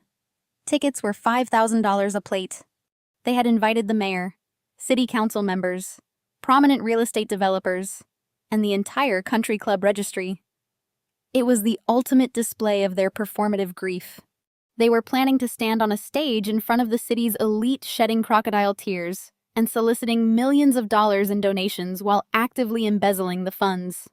They were going to use the memory of my son to line their own pockets one last time before dissolving the charity. I told Vance about the gala. I explained that Brandon would likely give a keynote speech about his profound loss, and Richard would undoubtedly present a massive novelty check to symbolize their commitment to pediatric cancer research. I told Vance it was the perfect setting for the federal takedown. Vance smiled a cold, predatory smile. He contacted the federal prosecutors and pitched the idea. The FBI loved it. They knew that executing the warrants and freezing the assets during a high-profile public event would not only secure the evidence, but also immediately shut down the fraudulent fundraising operation. It would be a very public execution, sending a clear message to the wealthy donors that the foundation was a scam. The plan was set. The FBI would position undercover agents in the ballroom. IRS agents would be waiting in the lobby with the asset freezing orders. Vance and I would be there to ensure the identification of the targets and to provide the final authorization for the asset transfer. Jamal agreed to attend the gala as Olivia's husband, positioning himself on the stage to deliver the opening blow. The days leading up to the gala were agonizing. I watched my family continue their social media campaign promoting the event with stolen photos of Leo. They posted videos of Patricia selecting the floral arrangements and Brandon touring the Ritz-Carlton ballroom. They were entirely consumed by the optics of the event, completely oblivious to the federal dragnet closing in around them. I bought a dress. It was stark black, sharp, and uncompromising. I booked a hair appointment and scheduled a car service. I was not going to hide in the shadows anymore.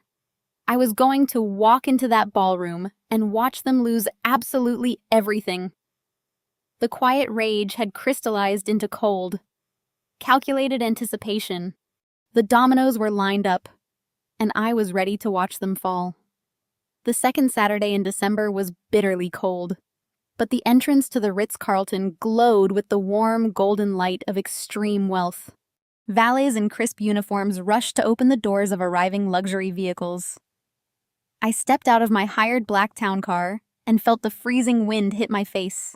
I was not wearing the modest, restrictive mourning clothes my mother had forced upon me at the funeral. Tonight, I wore a structured floor-length emerald green gown. It was sharp, uncompromising, and tailored to perfection. I looked less like a grieving mother and more like an executioner. I walked up the marble steps and entered the grand lobby. The air was thick with the scent of expensive perfume and fresh-cut lilies. Jazz music drifted from the main ballroom. I checked my phone one last time. A single text from David Vance read that the perimeter was secure and the agents were in position. The trap was locked. I handed my coat to the attendant and walked slowly toward the grand ballroom. The double mahogany doors stood wide open, welcoming the elite of the city. I paused at the threshold to take in the sheer grotesque magnitude of their performative grief. The room was transformed into a winter wonderland of philanthropy. Massive crystal chandeliers cast a brilliant light over 60 round tables covered in pristine white silk. Ice sculptures carved into the shape of doves melted slowly into silver trays. But the most sickening detail was the visual branding. Glossy 8-foot banners featuring my dead son's face were stationed at every corner. The stolen photos of Leo were blown up to massive proportions with a text overlay begging for generous tax-deductible contributions. Brandon and my parents had monetized my child's terminal illness to the highest possible degree. I watched the city's wealthiest real estate developers and country club socialites mingling, laughing, and sipping premium champagne while writing massive checks to a fraudulent shell company. They had absolutely no idea they were walking directly into a federal crime scene. I took a deep breath and stepped onto the plush carpet of the ballroom. I did not slink in through the back or hide in the shadows. I walked straight down the center aisle, my heels clicking faintly beneath the sound of the jazz band. Heads began to turn. Conversations faltered as people recognized me, or at least recognized the stark contrast of my presence against the carefully curated aesthetic of the evening. It took exactly 45 seconds for my mother to spot me. Patricia was standing near the front of the stage, holding a flute of champagne and laughing with a prominent city councilman. I watched the smile completely freeze on her face. The color drained from her cheeks. She hastily excused herself from the politician and marched toward me. Her high heels dug into the carpet. She closed the distance between us, her eyes wide with a mixture of absolute panic and furious indignation. "Clara," she hissed, grabbing my forearm with a bruising grip. "What on earth are you doing here? You are not on the guest list. You need to leave right now before you ruin everything." I looked down at her hand gripping my arm and then looked her dead in the eye. "I am Leo's mother." I said, my voice perfectly level and cold. "I am the reason all these people are sitting in this room paying $5,000 a plate. I think I have earned a spot at the table." Patricia released my arm as if she had been burned. "You are out of your mind," she whispered fiercely, glancing around to see if anyone was listening. "This is a highly sensitive corporate and philanthropic event. Brandon is about to give his keynote address. We have major investors here tonight. You are going to cause a scene and embarrass this entire family. I am calling security." She turned and snapped her fingers at a large man standing near the exit doors. The security guard noticed her frantic gesture and immediately started making his way through the crowd toward us. My mother turned back to me with a triumphant sneer. "You should have stayed in your cheap apartment." "Clara, I told you at the funeral not to mess with our events. You are going to be escorted out the back door like a trespasser." The security guard reached us, looking between my furious mother and my calm demeanor. "Ma'am," Patricia said to the guard, pointing a trembling finger at me, "this woman crashed our private gala. She is not a registered guest or a donor. I need her removed from the premises immediately." The guard nodded and took a step toward me, reaching out to take my arm, before his fingers could even graze my fabric. A deep, commanding voice cut through the tension. "Step back from her right now." We all turned to see Jamal striding toward us. My brother-in-law looked immaculate in a custom-tailored tuxedo, but his face was set in lines of pure granite. He stepped smoothly between me and the security guard. "Jamal," Patricia gasped, her voice dropping into a panicked whisper. "What are you doing? She is crashing the event. Get security to throw her out before she ruins Olivia's night." Jamal looked at Patricia with an expression of such profound disgust that my mother actually took a physical step backward.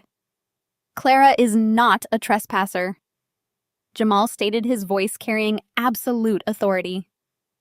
"She is my personal guest for the evening. As a platinum-tier corporate sponsor and the managing director of the firm handling the foundation accounts, I have full discretion over my table registry. She stays." Patricia opened her mouth to argue, but the words died in her throat. She could not publicly fight the man whose wealth management firm was giving their entire fraudulent enterprise its veneer of legitimacy. Jamal turned to the security guard and dismissed him with a sharp nod. The guard quickly retreated back to his post near the doors, leaving Patricia standing there completely powerless. My mother glared at Jamal, her chest heaving with suppressed rage. "You have no idea what you are doing. Jamal," she hissed. "Richard and Brandon will be furious when they see her in here." "Let them be furious," Jamal replied, his voice devoid of any warmth. "They have bigger things to worry about tonight than the guest list." Patricia spun around and stormed off toward the front of the room, frantically searching the crowd for my father and Brandon. Jamal turned to me and offered his arm. "The federal agents are positioned at all 4 exits." He murmured softly so only I could hear. "The IRS asset seizure team is waiting in the manager's office downstairs." I took his arm and we began walking toward the front tables. The lights in the ballroom suddenly dimmed, and a spotlight hit the center stage. A hush fell over the crowd as Brandon walked up to the microphone, adjusting his silk tie and preparing to deliver the performance of his life. The trap was officially set, and the countdown to their destruction had reached 0. Brandon cleared his throat and leaned into the microphone. The spotlight caught the subtle sheen of his expensive custom-tailored suit. He looked out over the sea of wealthy donors with perfectly practiced melancholy.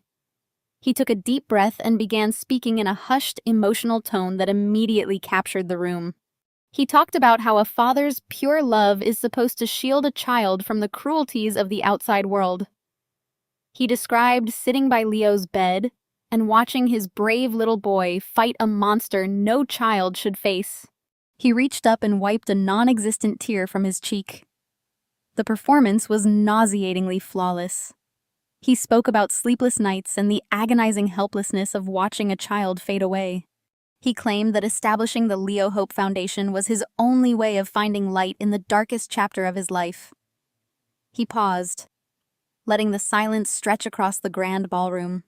I watched him from my table near the front, feeling a cold knot of pure disgust twisting in my stomach. The sheer audacity of his lies was breathtaking. He had never spent a single sleepless night by Leo's hospital bed. He had surrendered his medical custody and laughed at me from a ski lodge in Aspen while our son took his final breaths.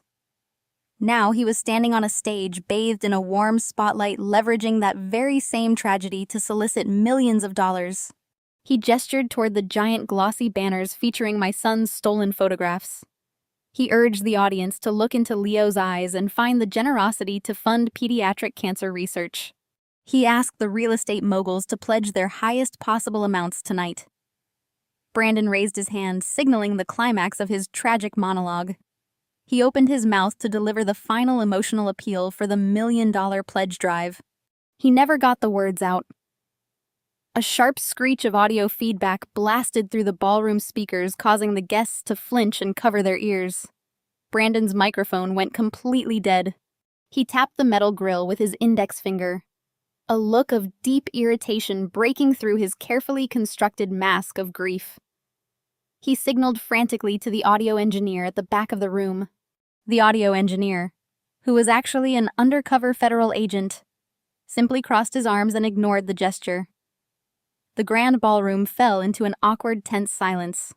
Brandon forced a tight smile and raised his voice, attempting to project across the massive space without amplification. He tried to make a joke, but his voice sounded thin. A sharp mechanical click echoed through the sound system as a secondary microphone was switched on. Heavy, deliberate footsteps sounded on the wooden stairs leading up to the stage. Jamal emerged from the shadows at the edge of the platform and walked directly into the center of the spotlight.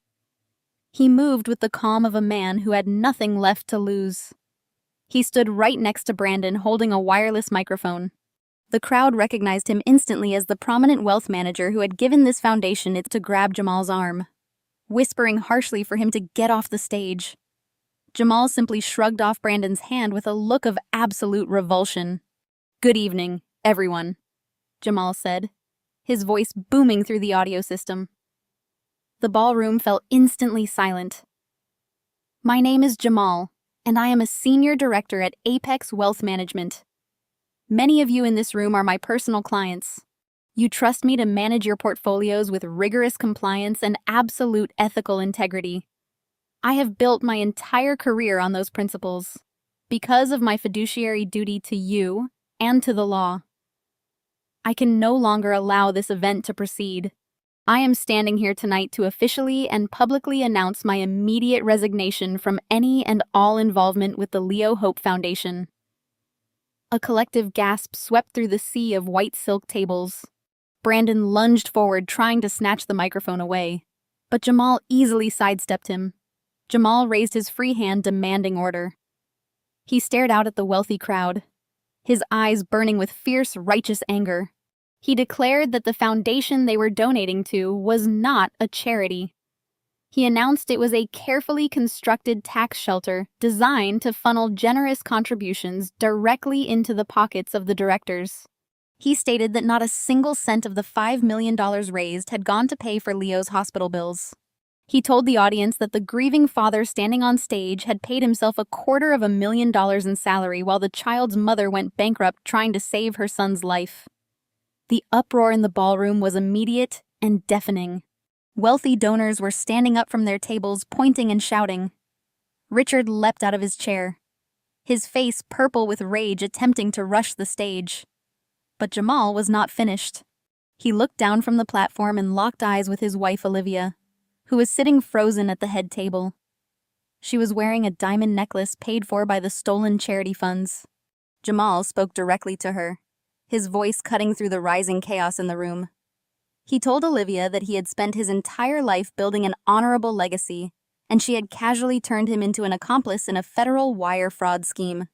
He announced clearly and deliberately into the microphone that his lawyers had filed the divorce papers yesterday morning. He stated he refused to spend another second of his life married to a woman who would exploit her own dying nephew to fund her luxury lifestyle. He lowered the microphone, turned his back on Brandon, and walked off the stage, leaving my family exposed to the furious crowd. The furious crowd erupted into an absolute frenzy the moment Jamal descended the stage steps. Wealthy donors who had just written massive checks were standing on their chairs, shouting demands for immediate refunds. A prominent city councilman threw his crystal champagne flute against the wall, shattering it into pieces. The elegant winter wonderland aesthetic of the Ritz-Carlton ballroom instantly dissolved into a hostile mob. Richard scrambled onto the platform, his face slick with panic sweat. He grabbed the dead microphone and realized it was useless. He started waving his arms wildly, shouting over the roaring crowd that Jamal was having a severe mental breakdown. Brandon stepped forward, trying to project his booming commercial real estate voice across the cavernous room. He bellowed that the funds were perfectly secure and promised full transparency reports would be issued by morning. He begged the investors to remain calm and trust the foundation. Patricia was darting between the front tables, frantically grabbing the arms of her elite country club friends, pleading with them not to listen to the angry ramblings of a disgruntled husband. Olivia simply collapsed into her chair, sobbing hysterically, as the social elite of Seattle glared at her with profound disgust. Nobody was buying their desperate lies. The financial titans in the room smelled blood in the water. They knew a sinking ship when they saw one, and they wanted their capital returned immediately. Before Richard could scream another empty promise to the rioting investors, the massive mahogany doors at the back of the grand ballroom swung open with a thunderous crash. The heavy wood slammed against the walls, echoing over the shouting crowd. The sudden aggressive noise caused heads to snap toward the entrance. The jazz band had completely abandoned their instruments. The chaotic shouting slowly died down, rolling from the back of the room to the front stage, until an eerie, absolute silence gripped the entire venue. I stood perfectly still at the threshold. The harsh hallway lights spilled into the dim ballroom, illuminating my emerald green gown. I was no longer the broken, sobbing mother they remembered from the funeral. I was the architect of their complete destruction. Flanking me on both sides were 8 men and women dressed in sharp tactical suits with federal badges clipped to their belts. 4 agents from the Federal Bureau of Investigation and 4 agents from the Internal Revenue Service. Criminal Investigation Division. They moved with a synchronized, terrifying military precision. I took my first step onto the plush carpet. The federal agents matched my pace, forming a tight protective wedge around me. We walked down the center aisle, moving directly toward the stage. The sea of wealthy donors parted instantly, scrambling out of our way and knocking over chairs to give us a wide berth. The air in the room felt impossibly heavy. The rich developers who had previously ignored me now stared with wide, fearful eyes, recognizing the overwhelming authority of the federal government marching through their elite charity gala. I kept my gaze locked dead ahead. I did not look at the elite socialites or the city politicians who had funded this grotesque operation. I stared directly into the eyes of my ex-husband. Brandon stood frozen on the platform. The arrogant swagger had completely vanished from his posture. His custom suit suddenly looked 2 sizes too big as his shoulders slumped in absolute terror. He realized in that exact moment that his entire luxury existence was over. Richard stumbled backward, knocking over the wooden podium. It crashed onto the stage floor, sending a sharp echo through the silent room.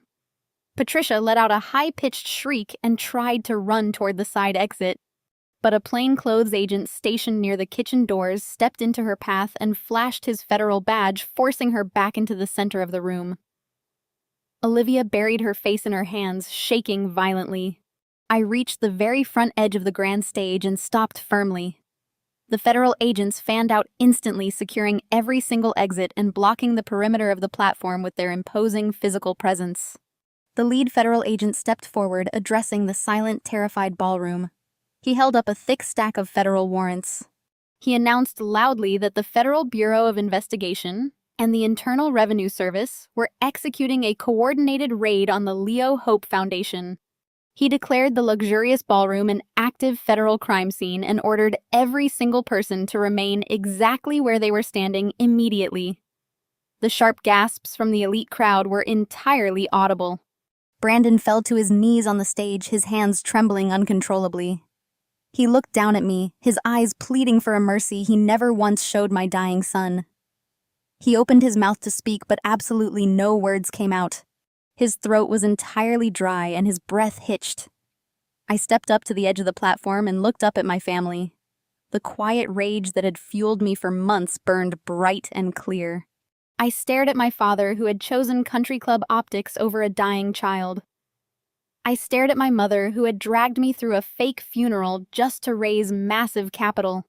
I stared at my sister, who had willingly signed fraudulent tax returns to fund her lavish lifestyle. And finally, I stared at Brandon, the man who had laughed at me from a ski resort while our son took his last breath. They were all completely and utterly trapped. The walls of their fraudulent empire had collapsed, pinning them under the crushing weight of their own greed and arrogance. The entire room watched carefully as the elite facade of my toxic family was mathematically and publicly dismantled. Every single investor, every politician, and every socialite present was now a witness to their spectacular absolute downfall. I did not even blink as I prepared to deliver the final killing blow to their illegal operation. I confidently stepped forward and held out my right hand. The lead federal agent reached into his tactical vest, pulled out a secure wireless microphone, and placed it firmly in my palm. The entire ballroom held its collective breath. You could hear the faint hum of the air conditioning unit and the terrified, ragged breathing of my ex-husband kneeling on the stage. I raised the microphone and locked eyes with the wealthy donors sitting at the front tables. "My name is Clara Davies," I began, my voice ringing clear and absolute across the silent room. "I am Leo's mother. I am the woman who spent the last 3 years fighting alongside her son while he battled terminal leukemia.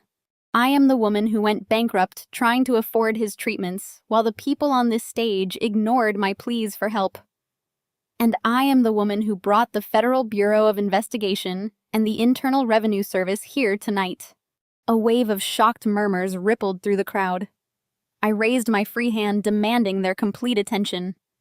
Every single person in this room wrote a massive check tonight. I continued pacing slowly across the front of the stage.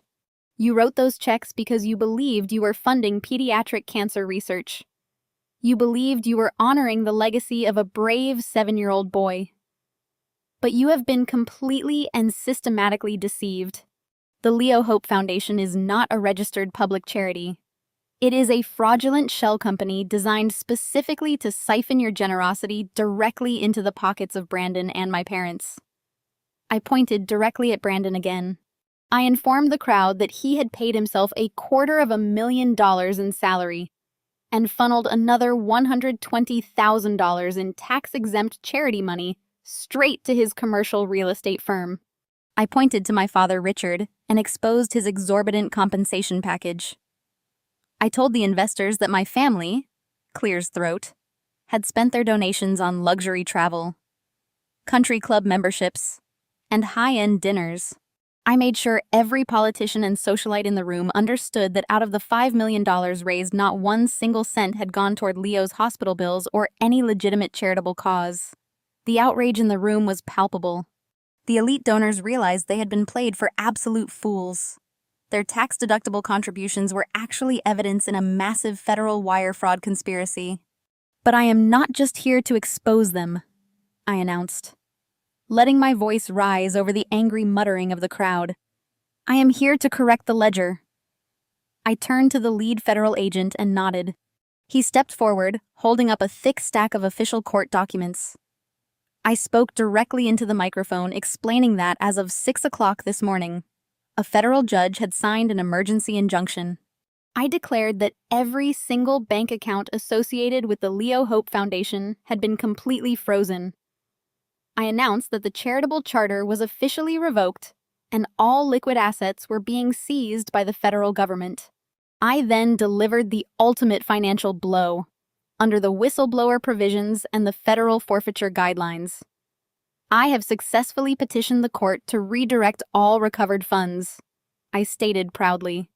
Every dollar seized from this fraudulent enterprise will be legally transferred to St. Jude's Children's Research Hospital. The money you donated will finally go toward actually saving dying children instead of funding my ex-husband's luxury car payments. A sudden, spontaneous round of applause broke out from the back of the ballroom. It spread rapidly until the entire crowd of wealthy donors was clapping not for the foundation, but for its destruction. The applause was a deafening, absolute rejection of my toxic family. "Execute the warrants," the lead federal agent commanded. The plainclothes agents moved with terrifying efficiency. 2 agents marched onto the stage and hauled Brandon to his feet. They shoved a subpoena and a federal asset freezing order directly against his chest. Brandon tried to stammer out an apology, but an agent forcefully instructed him to remain completely silent. 2 more agents approached my father. Richard. He tried to puff out his chest and invoke his high-priced lawyers, but the agents simply handed him the federal indictment papers and ordered him to surrender his passport immediately. Patricia was cornered near the kitchen exit. A female agent handed her a thick stack of legal documents detailing her complicity in tax evasion and wire fraud. My mother looked down at the federal seals and burst into genuine hysterical tears. She looked toward her wealthy country club friends, begging for someone to vouch for her character. The social execution was absolute. The mayor turned his back on Patricia and briskly walked out the side door. The wives of the real estate developers shielded their faces and hurried away from the disgraced matriarch. The city councilman who had been laughing with her just minutes ago actively directed the federal agents toward her hiding spot. The elite society of Seattle completely excommunicated my family in real time. They were radioactive. Nobody wanted to be caught in the splash zone of a major federal financial crime. Olivia sat trembling at the head table as an IRS agent dropped a subpoena right on top of her untouched dinner plate. She looked up at Jamal, begging him to intervene. But Jamal just adjusted his tuxedo jacket and walked away without saying a single word. He joined me near the front of the stage, standing quietly as the federal agents finished serving the papers. The ballroom emptied. The massive glossy banners featuring my son's stolen photos were permanently confiscated by the government as physical evidence. Brandon, Richard, Patricia, and Olivia were detained together in the exact center of the empty room, completely surrounded by flashing federal badges and crushed under the massive weight of their total absolute ruin. They were completely ruined forever. The dawn brought absolute devastation. The very next morning, the federal hammer swung down with crushing administrative force. Brandon was arrested at his luxury downtown condo before he could even pack a bag. The Federal Bureau of Investigation did not offer him the courtesy of a quiet surrender. They escorted him out in handcuffs right past his wealthy neighbors and directly into a federal holding cell. His arrogant swagger was entirely erased, replaced by the terrified realization that he was no longer a protected member of the elite class. He was just another white-collar criminal facing 20 years. The immediate fallout for his commercial real estate empire was catastrophic and instantaneous. His senior partners, the same men who had written $50,000 checks to his fraudulent charity, convened an emergency board meeting by noon. They voted unanimously to strip Brandon of his equity and permanently expel him from the firm. Every single corporate client severed their contracts within 48 hours. The commercial lease for his office space, the one subsidized by stolen charity funds, was immediately terminated. The bank moved to repossess his midnight black Tesla and initiated foreclosure proceedings on his luxury condo. His entire identity was built on financial leverage and social optics. And I had mathematically dismantled both. Brandon attempted to call me from the federal detention center, begging for a negotiated settlement. I did not answer the phone. I simply forwarded the voicemail to my lawyer and added it to the mounting pile of evidence against him. He was completely bankrupt, stripped of his professional licenses, and staring down the barrel of a massive federal indictment. The man who had laughed at me from Aspen while our son took his final breaths was now sitting in a concrete cell, wearing a standard-issue orange jumpsuit. My parents, Richard and Patricia, experienced a different but equally devastating type of execution. Their punishment was highly social and ruthlessly public. The morning after the gala, the board of directors at their exclusive country club held a special session. They voted to revoke my parents' lifetime membership effective immediately, citing the morality clause in the club bylaws. The formal expulsion letter was delivered by courier directly to their sprawling suburban estate. Patricia attempted to show up at her weekly charity luncheon, pretending the federal raid was a massive misunderstanding. The hostess literally shut the front door in her face. The socialite community of Seattle operates on a strict currency of reputation, and my parents' accounts were entirely overdrawn. Their wealthy friends blocked their phone numbers and deleted their photos from social media profiles, erasing their existence from the elite circles they valued more than their own daughter. The financial destruction of my parents followed swiftly behind their social exile. The Internal Revenue Service did not just freeze the fraudulent charity accounts. They placed massive federal tax liens on Richard's personal investment portfolios and filed seizure orders against their primary residence. My father had used his own corporate accounts to funnel the stolen money, believing his wealth management connections would shield him from scrutiny. He severely underestimated the absolute reach of federal financial regulators. Richard and Patricia were officially charged with conspiracy to commit wire fraud and massive tax evasion. The federal prosecutors offered no leniency and no plea deals. They were looking at a minimum of 10 years in a federal penitentiary. My mother, the woman who had criticized my cheap apartment and forced me to wear a restrictive morning dress, was now desperately trying to sell her designer handbags online just to afford a mid-tier defense attorney. Olivia faced her own unique brand of absolute ruin. For her entire adult life, she had floated on the financial support of our parents and the massive income of her husband. She had never held a real job, relying entirely on her status as the golden child to fund her luxury lifestyle. Jamal did exactly what he promised. He filed the divorce papers on Monday morning and immediately severed all her access to his wealth management accounts. He legally documented that her lavish spending over the past 6 months was funded by stolen charity money, protecting his own assets from the federal seizure orders. Olivia was left completely penniless. The credit cards she used to buy expensive dresses and fund her country club lunches were instantly declined. She tried to move back into my parents' suburban estate, but federal agents had already cordoned off the property for asset evaluation and seizure.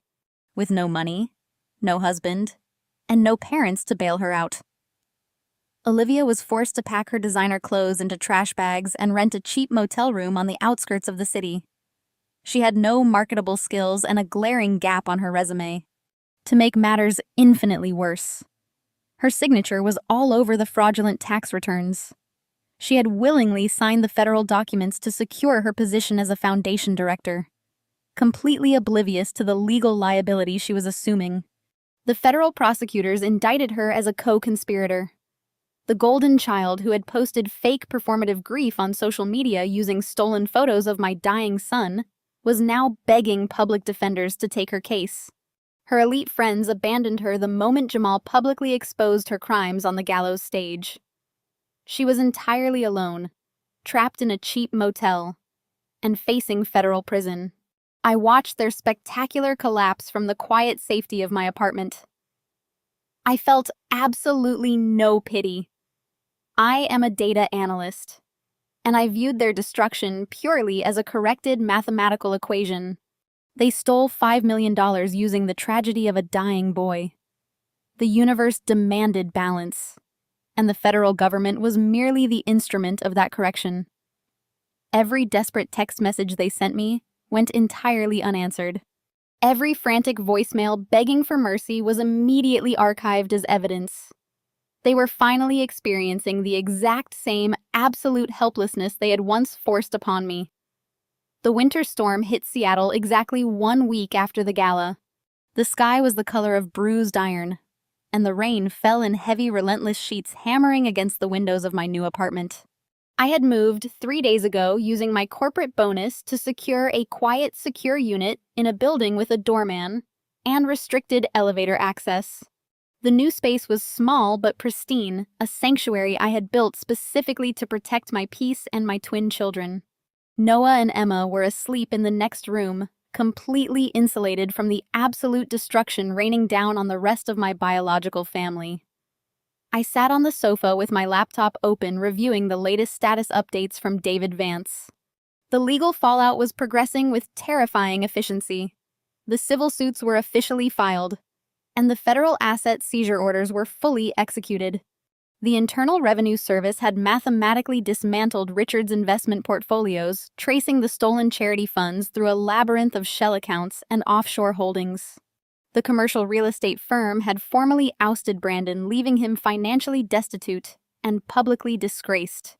Olivia was residing in a budget motel, frantically calling public defenders because no reputable law firm would touch a federal fraud case without a massive upfront retainer.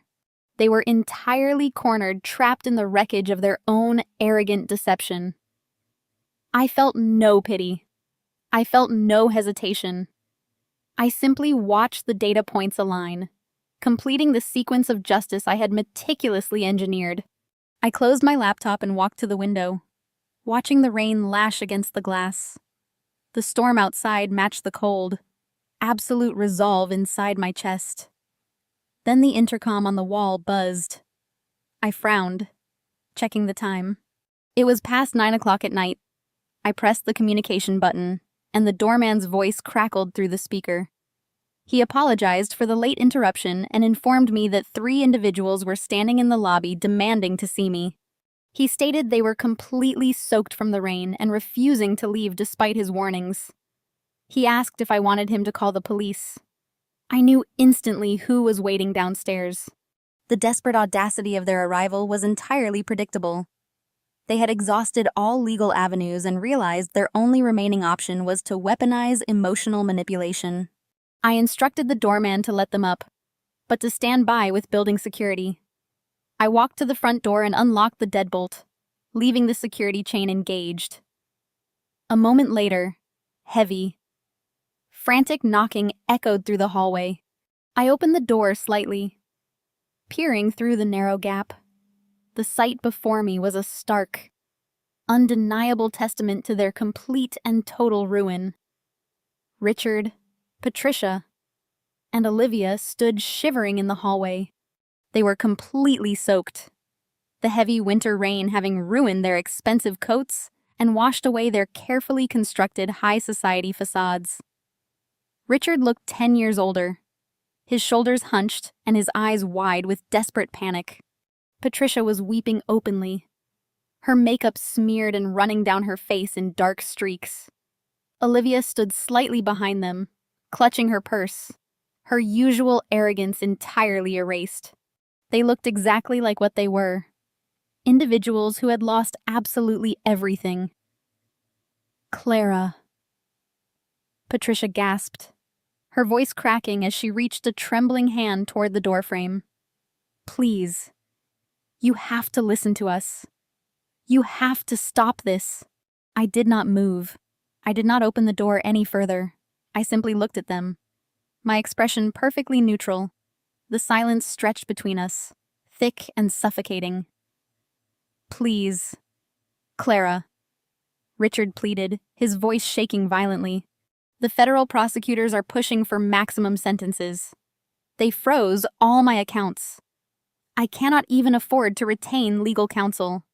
We are going to lose the house. We are going to lose our freedom. You have to call your lawyers and drop the civil suits. You have to tell the federal agents you misunderstood the financial structure of the foundation." I stared at the man who had laughed at my medical debt, the man who had used my dying son as a marketing tool to boost his country club status.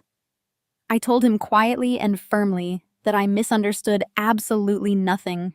I stated that the financial structure was a federal crime, and the data clearly proved they actively conspired to steal millions of dollars while watching my child die. Olivia stepped forward, her voice rising in a panicked wail. "Clara Jamal took everything. I have nothing left. I am sleeping in a motel. If you do not ask the prosecutors for leniency, they are going to put me in a federal prison. I am your sister. You cannot let them do this to me." I looked at my sister, the golden child who had willingly signed fraudulent tax returns to fund her luxury lifestyle. I reminded her that she was an adult who made deliberate, calculated choices to participate in a wire fraud scheme.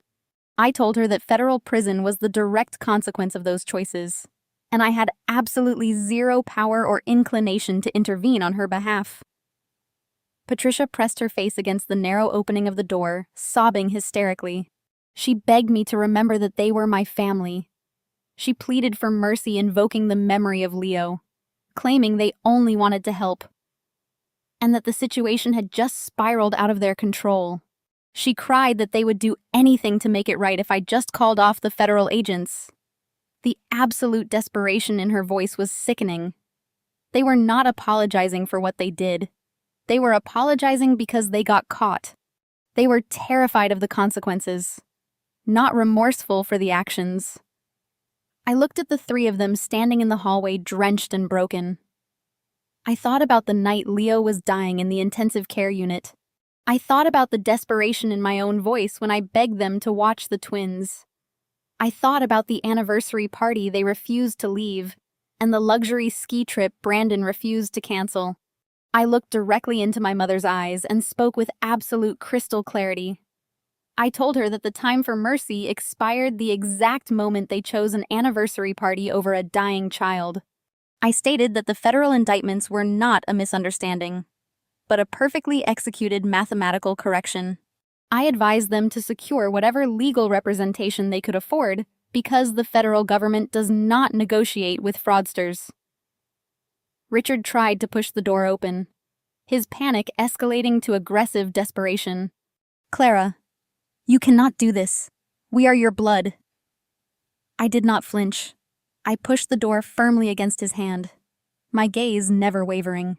I informed him that my blood was asleep in the next room, and I would spend the rest of my life protecting them from the toxic, absolute poisons standing in this hallway. I told them to leave immediately before building security dragged them out. Patricia let out a guttural wail, and Olivia sank against the wall, defeated. I did not wait for them to process the finality of my words. I simply pushed the heavy wooden door shut. The click of the lock engaging echoed through the silent apartment. I stood there for a moment listening to their muffled sobs through the wood. I felt no guilt. I felt no hesitation. The quiet rage that had fueled me for months was completely gone, replaced by a profound, absolute peace.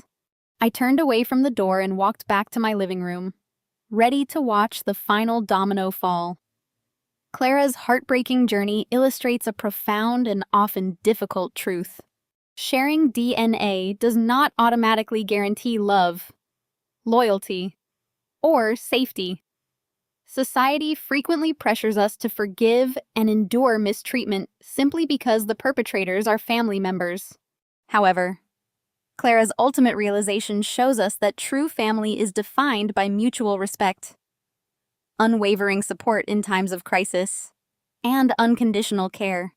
when her parents and ex-husband chose their social image and financial greed over her dying son. They broke the fundamental contract of what it truly means to be a family. The most powerful takeaway from this narrative is the immense courage it takes to walk away from toxic environments. Clara did not just survive a devastating loss. She transformed her profound grief and quiet rage into a protective shield for her surviving children. Setting firm, unapologetic boundaries is not an act of cruelty or vengeance.